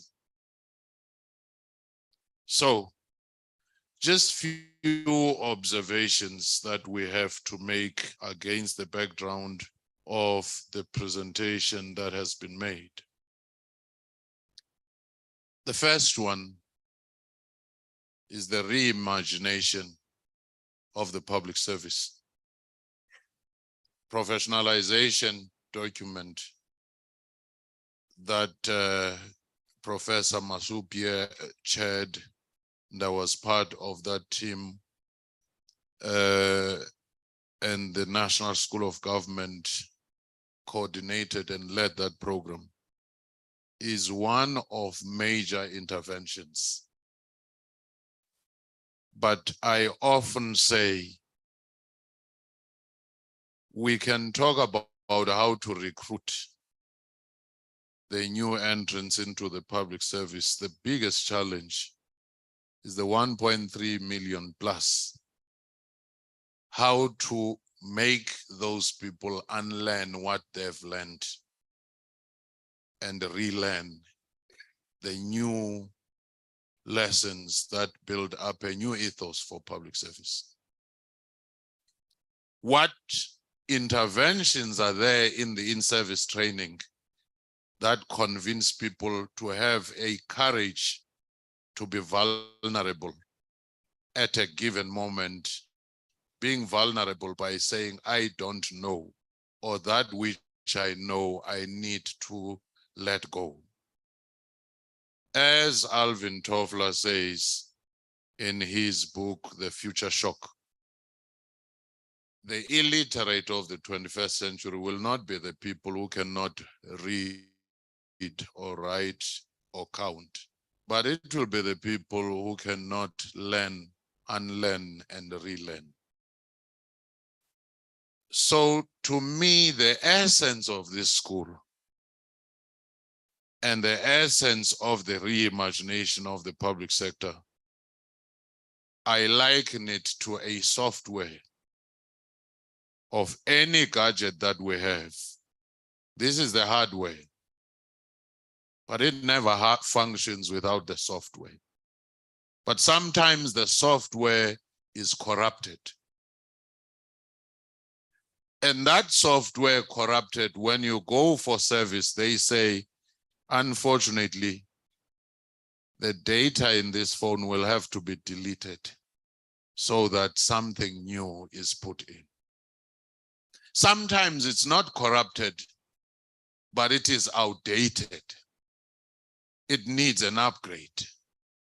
When somebody entered in 1981 public service, they had all the certificates in the typewriter. The typewriter now has gone. You're still the genius, but for the time's gone. So each time there are changes, there is a need of that software update, which is your knowledge, your skills. But also there is a need for paradigm shift. We've learned out of the Zondo Commission, several other corruption reports and many other things. We've learned out of many challenges that we've seen that our obsession with compliance has almost destroyed us. people start thinking that if I am to have that pay progression, that promotion, if I can just master the art of cynical compliance, then at times in that process, when you put your targets and APP, you start setting for yourself an exam of sub-A or primary school in order to pass a PhD. And you tell yourself that I have done well. Then you wonder why the surveys by the HSRC, by the Afrobarometer says the public is losing trust in the public sector, in parliament, in political parties, in government in general. It's because that annual report that we write that looks so well is a self-praise document, when in fact on the ground it has no correlation with the impact on the people. Hence, therefore, the shift from conformance to performance is key. Hence, the shift from rules-based to value-based approach is key. And the National School of Government will play a critical role in that space, and will always campaign that your funding approach should actually be revisited. The reason I ran away from the HSRC, they said 70% of your performance will be on fundraising. I said, no. I came here to think.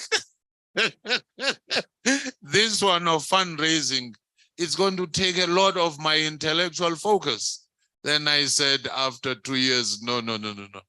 This one of chasing money and targets can be strenuous, and it can take you away from your creativity.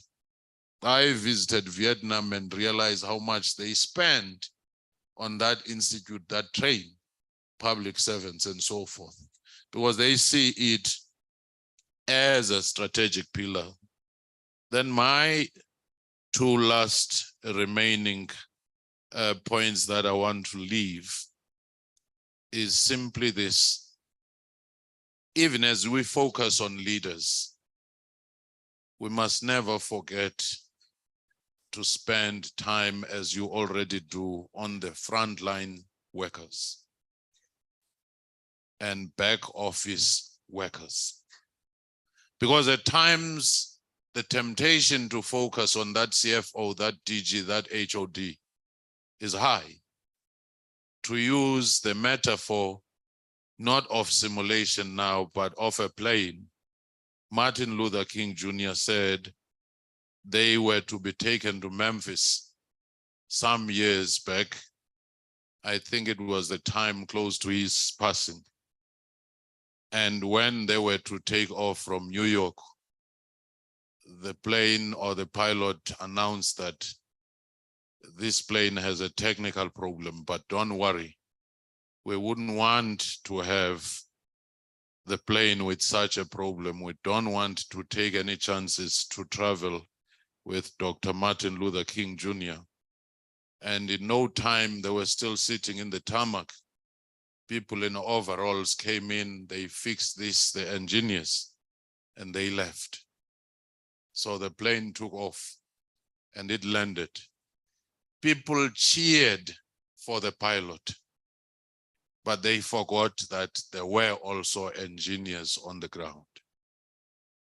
So very often in every department as we target, we must always remember that for every pilot, there are hostesses and there are engineers on the ground, but they are never announced in any intercom.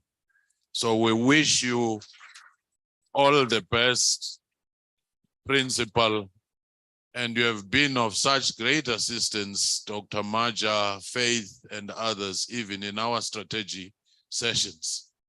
They have guided us, they have assisted, and I think you must also extend this to your Chapter 9, Chapter 13 institution because that accountability ecosystem is very important.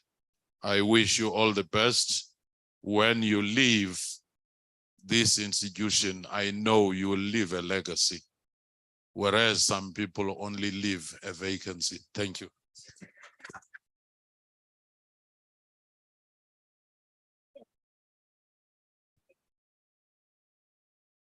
So, Prof, you do know that in institutions, public and private, I'm not sure about NGOs, that with anyone who departure of someone in the executive, one person leaves and 15 posts become available. So we must encourage DGs to leave because there will be 15 promotion posts available. Remember, DGs have at least 2 or 3 people in their offices. They tend to move around, vacancies become available for internal promotion and so on. But thank you very much to the 2 professors. A reference has been made to the privatization framework, colleagues. We provided a leadership in that regard. The framework was approved, working with the Public Service Commission, DPSA, as part of what we call the MPSA portfolio. We have 1 minister, all of us, including other entities as well, within that portfolio. Minister Mchunu began the process. Minister Ayanda Dlodlo continued. Minister Tulas Nesi also took the baton forward, and now Minister Nokolovitz. So that's why I said I had 4 bosses in 2 years. And all of them remain committed, never interrupted the framework. I must make this announcement to our colleagues who may be aware of this, that the chair of the Public Service Commission has spearheaded for the first time now. There's going to be what is called the PSC Act, a law, dedicated law. There's a bill has been tabled in Parliament, the Public Service Commission Act, as it will be. It's an important intervention for a number of reasons, including institutionalizing the professionalization framework. The framework itself seeks to professionalize even the Public Service Commission itself. So one of the things the Public Service Commission will do in future is they will arrange a panel of experts from whom ministers, mayors, MSs, and premiers will draw on to add experts into interviews of HODs and their deputies. This includes CEOs as well, which means if you go into an interview to be a DG of transport, the minister might be someone who's never been in the transport space.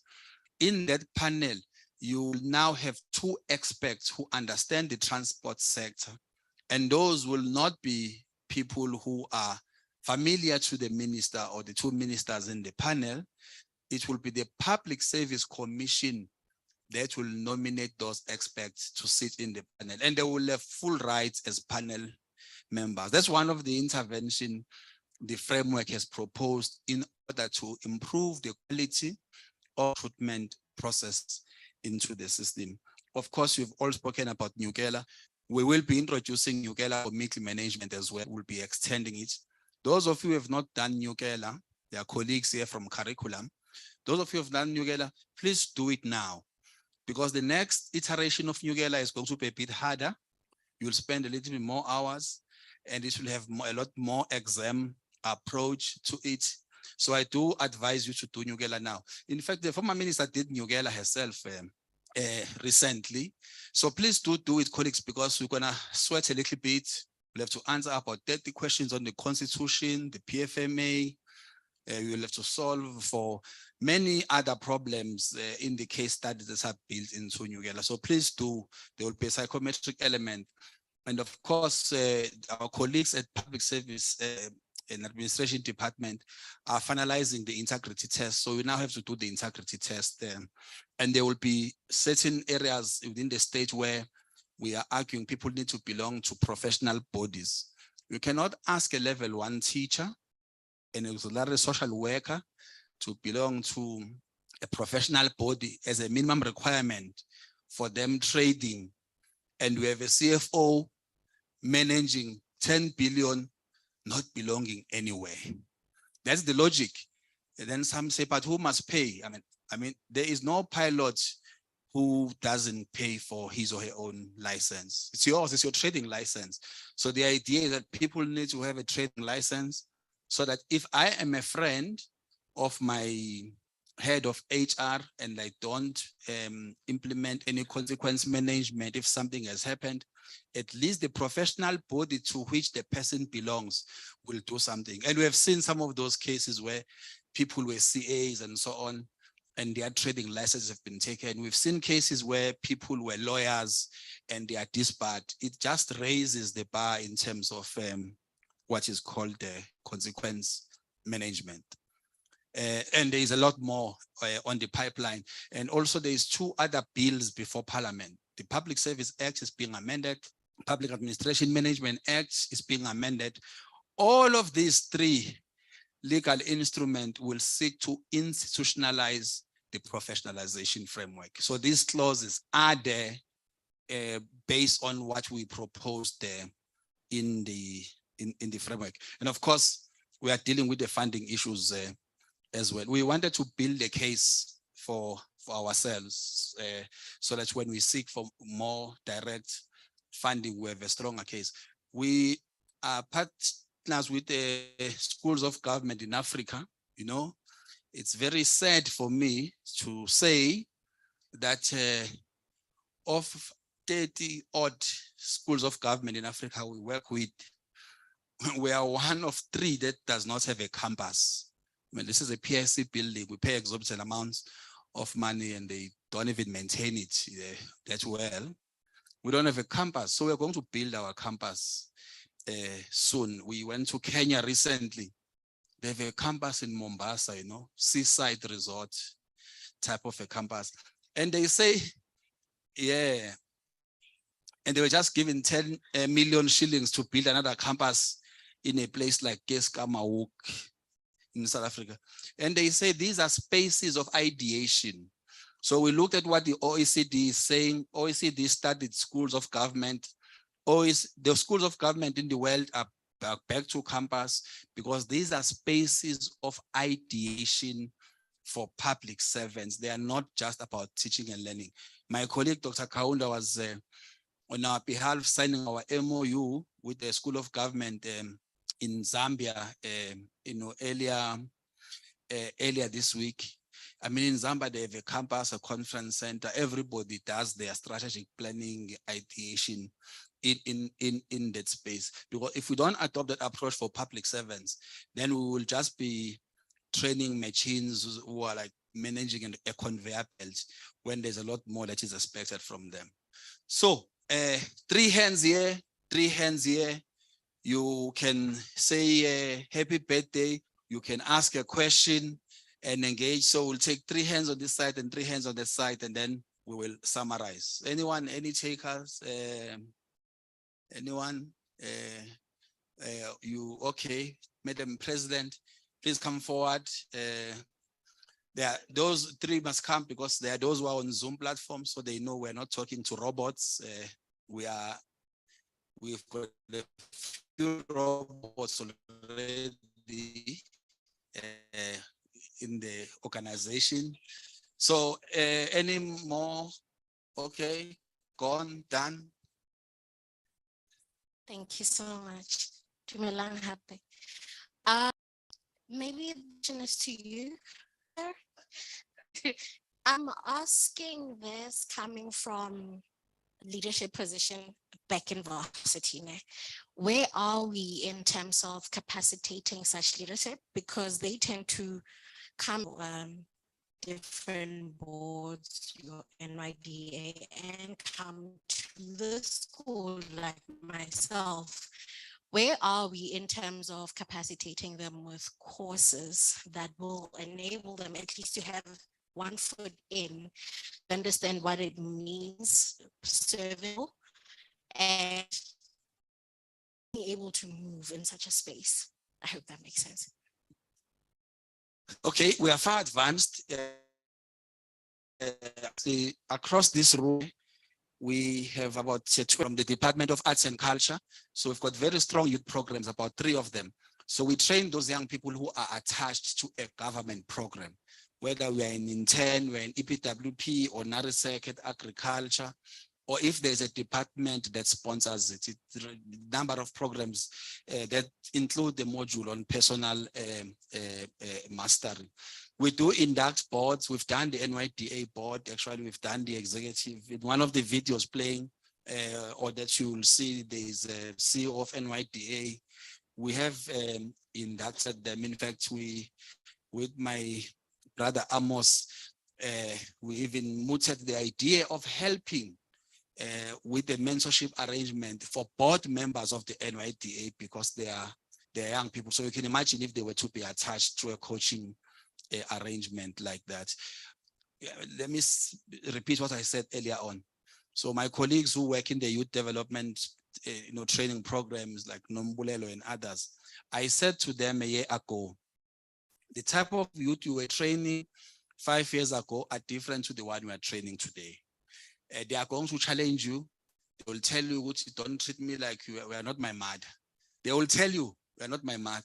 So those are parts of the disruptions that ourselves as the NSG are gearing up to do.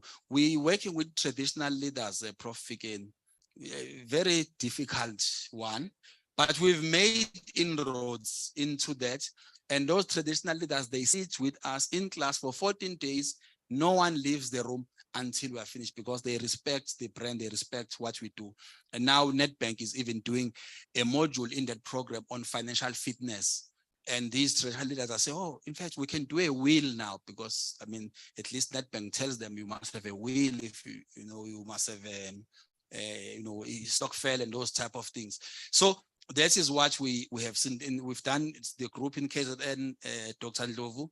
We found that over 2/3 of traditional leaders in KZN have got a degree plus, whereas it's only 10% for local government councillors. So we have had to deal with all those dynamics. Yeah, only 10% of councillors have more than a matric in KZN, and over 2/3 of traditional councillors have a degree plus.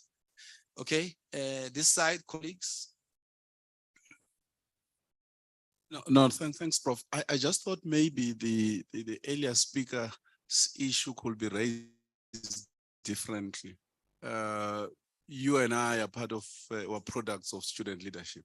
And many of us who have come through student leadership, including the former minister here, ended up being what there has not been a deliberate effort to harness that leadership from tertiary or from university point of view. It is just by sheer coincidence that we ended up being where we are. But we could have invested deliberately. So I hope that she's in your office, because public service as well, you are lucky if you join it at a slightly higher level. If you join it right at the beginning, you turn 65 whilst you are still languishing somewhere in the middle. But something that could sort of fast track and be deliberate, that we're looking at a future DDG and ultimately a DG of a particular department. Thanks. No, that is important. Well, maybe let me generalize and not talk about NSG. NSG, we now even have a succession plan, former minister. There's a succession plan where I asked everyone who's over 65, 56. I asked all of them. They were uncomfortable, but I really didn't care about their discomfort. All I wanted to know, I mean, in government, you retire at 64. So everyone has an exit date in this room, everyone, because it's written in law. My question to each of them was, when you leave, whenever you leave, whether you choose to leave until 64 or you leave early, will the person reporting to you meet the minimum requirements for them to make the short list. That's the only question I ask them. If those reporting to you will meet minimum requirement, whether we live in 5 or 6 or 10 years time, if they will meet those requirements, then it means you have invested. If they say no, then you must invest in them. So when you leave, you can replace yourself with those who are reporting to you. And we've changed our bursary policy, DG. At NSG, for men, except for new employees, men at senior management, to get a bursary, you must motivate to the principal. For women, it's automatic because we want to invest a lot more in them. At senior management, for males, you have to motivate unless you are a new employee. So we've redirected this, and I think even the unions were happy. I was happy to back with them if they were to object on it, because that's a matter of principle that we've got to invest more women, because they must, leave or retire, that there is plenty of capable women here. So I take the challenge. It's something we need to look at, because we must build the next layer of leadership in the public sector, which is why, colleagues, building depth is important in departments. That those people who are at middle management must become the next big thing. In the US, as you know, if you work in the Justice Department, the likelihood of you becoming a judge is very high. There is no lawyer in the US who can boast to be the best unless you've been in the Department of Justice, because it is a breeding ground for people who go on to become the best jurists in the country. And it's a challenge that ourselves, who are leading institutions, we must take to build on those layers of leadership. So in closing, colleagues, let me repeat what I said earlier on. We are gathered here to recommit ourselves as an institution to doing the best we can to offer public servants the best learning opportunities available. That is the commitment that we have, because those are the people that we are serving. We gathered here to acknowledge people who've been part of building the institution, from the president to the ministers, deputy ministers, DGs, DDGs, and several others who've made this department what it is today, including a network of independent trainers who are supporting us. And we gathered here to acknowledge the higher education institutions who partnered with us over several years now. The numbers are there. I think with TUT, we've done, 8,000 over 6 years. And these are intermediate programs that help people to transit into other further studies as well. We do it with TUT, Northwest, Fort Hare, UWC, Free State University, Stellenbosch has joined, Tekis is part of it, and the list is growing. We also acknowledge the private sector partners who are here, who are providing support to us. We are going to break new ground because of this relationship that we have with you. As I said, with Anglo-American, instead of you paying £4,000 on a program at University College London, you'll end up paying 8,000 rand. So you can do the maths. And there's several other programs that we do. Convened economic governance school at Nedbank Kwazini with ministers from all over the continent. And that is a space for ideation true to its name. We've spoken about the framework and how it is becoming a game changer in the public sector. There was a colleague here from the AG's office. We have a very dynamic relationship with the Auditor General's office, and the information regulator, and several others as part of the agenda of building state capacity. Tomorrow we are announcing an agreement we have signed with UJ, and we're hoping to sign with TUT and other universities as well on secondments and sabbaticals. As you know, if you do well in the academy, after 6 years of being productive as an academic, you get a sabbatical, which is basically paid leave for 6 months. You can go to NICE now, write one working paper or a conference paper, and that's it. That's the benefit you have. So we're opening a revolving door between the state academia so that these scholars who are doing brilliant work and they qualify for a sabbatical, they can come to your department at Justice. So the top scholar on constitutional law can then come to Department of Justice and spend 6 months there instead of doing trout fishing somewhere. And they will be through a secondment because it does not cost the department anything. They are on full paid leave for 6 months. They are taken as secondaries in the department. All you must do is give them space to work and you define the work that they will do. We think this will be a game changer. So, Dr. Ndlovu, we can have some people in the Premier's office and everywhere else. These are not just public administration scholars, but they range across. So, Dr. Manana Mgeni Water, we can have, hydrologists and other engineers being seconded there. It also helps them to study the state much better, other than giving the expertise. I've mentioned that we will build a campus. The program of training frontline service officials, we take that very seriously. We're engaging with various departments. One of the concerns that we have is if we're completely digital, we will exclude the majority of frontline officials because they don't have access to data and devices. So we are applying for 0 rating, so that if all our courses, especially the free online courses, are 0 rated, a teacher, a nurse, and a police officer, and an interpreter at the Department of Justice doesn't have to worry about data or device. They can use their own mobile phones to study online without having to claim for data. And I've spoken about the bills that are before Parliament and how they are going to unlock opportunities for us for the next for the next decade. We are in a process of filing for accreditation for full qualification. We are, as a school, we only have one full qualification now at level 4, and we are going through a process with CHE and the QCO, and we are growing our partnerships with the continent, Kenya, Ghana. Well, what Steve didn't tell you at ABSA is that ABSA funded the e-tolls in Kenya. You know what I mean? Like ABSA funded e-tolls in Kenya. They were built by the Chinese, but they funded e-tolls in Kenya. And through that relationship, actually, there's a lot more that we are learning, out of we are learning out of it. And in fact, although we can say much about traffic, we now know that the port of Mombasa, which is the biggest port servicing the whole of East Africa, the vessels there, regardless of their size, they spend no more than 36 hours in the port.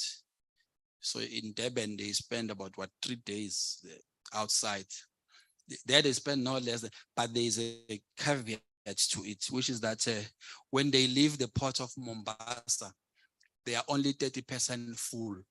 So the time it takes to load containers and so on is shorter, but the port is efficient, but containers leave empty, 70% empty, which means there isn't much produced in East Africa to fill those mega containers. We're doing work with Ghana. We have a request from Burundi. There is work we must do in Burundi. They even want us to teach them English, like Rwanda. They are moving away from French. I'm not sure how we will deliver that. We're helping Malawi to build a school of government. And we now receive a request from the APRM to build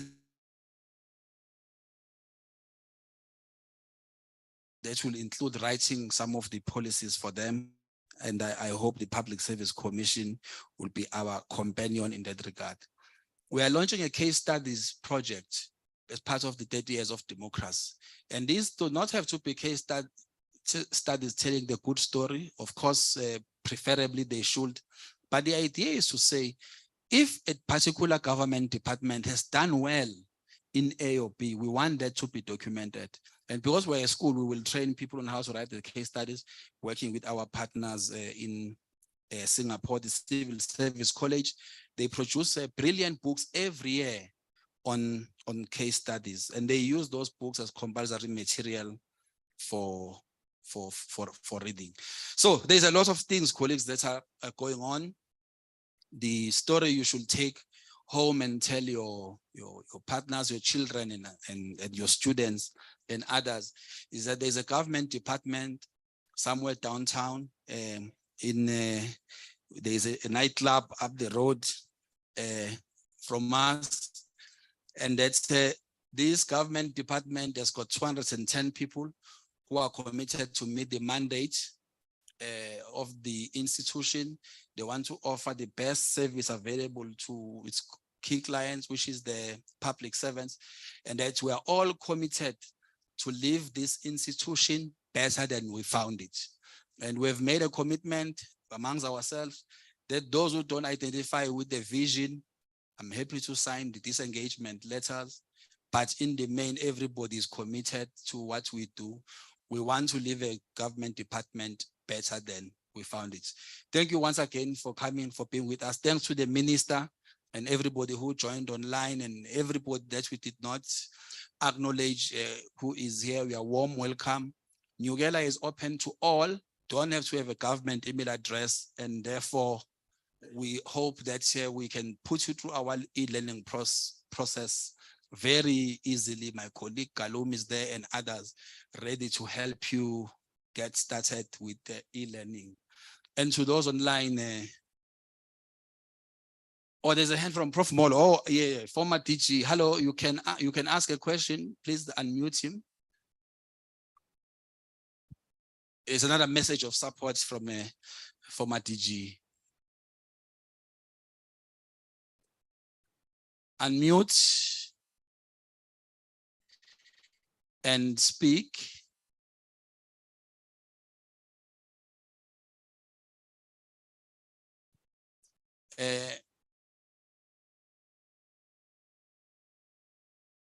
Okay. Is he in Uganda? Well, MTN is not here. They're a network provider in Uganda. Yeah. Okay. Okay, colleagues. So we call this like a brown bag session. So you can grab a brown bag outside and have the refreshments. We look forward to engaging with you further, and we appreciate your support, and have a great afternoon. Some of you, there's a photo, there's a photo. Are you taking a group photo, a family photo? Okay, we will do that with some of the guests who are here. Please, if we can come out, grab your brown bag before you leave. We must go to a Lekotla behind here, where we will be taking a family photo. Thank you very much, colleagues, and have a good day.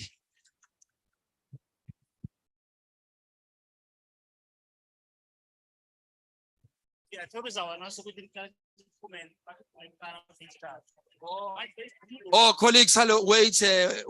Okay, they are asking that I must ask the guests to exit. Please wait, colleagues. So if the guests can exit.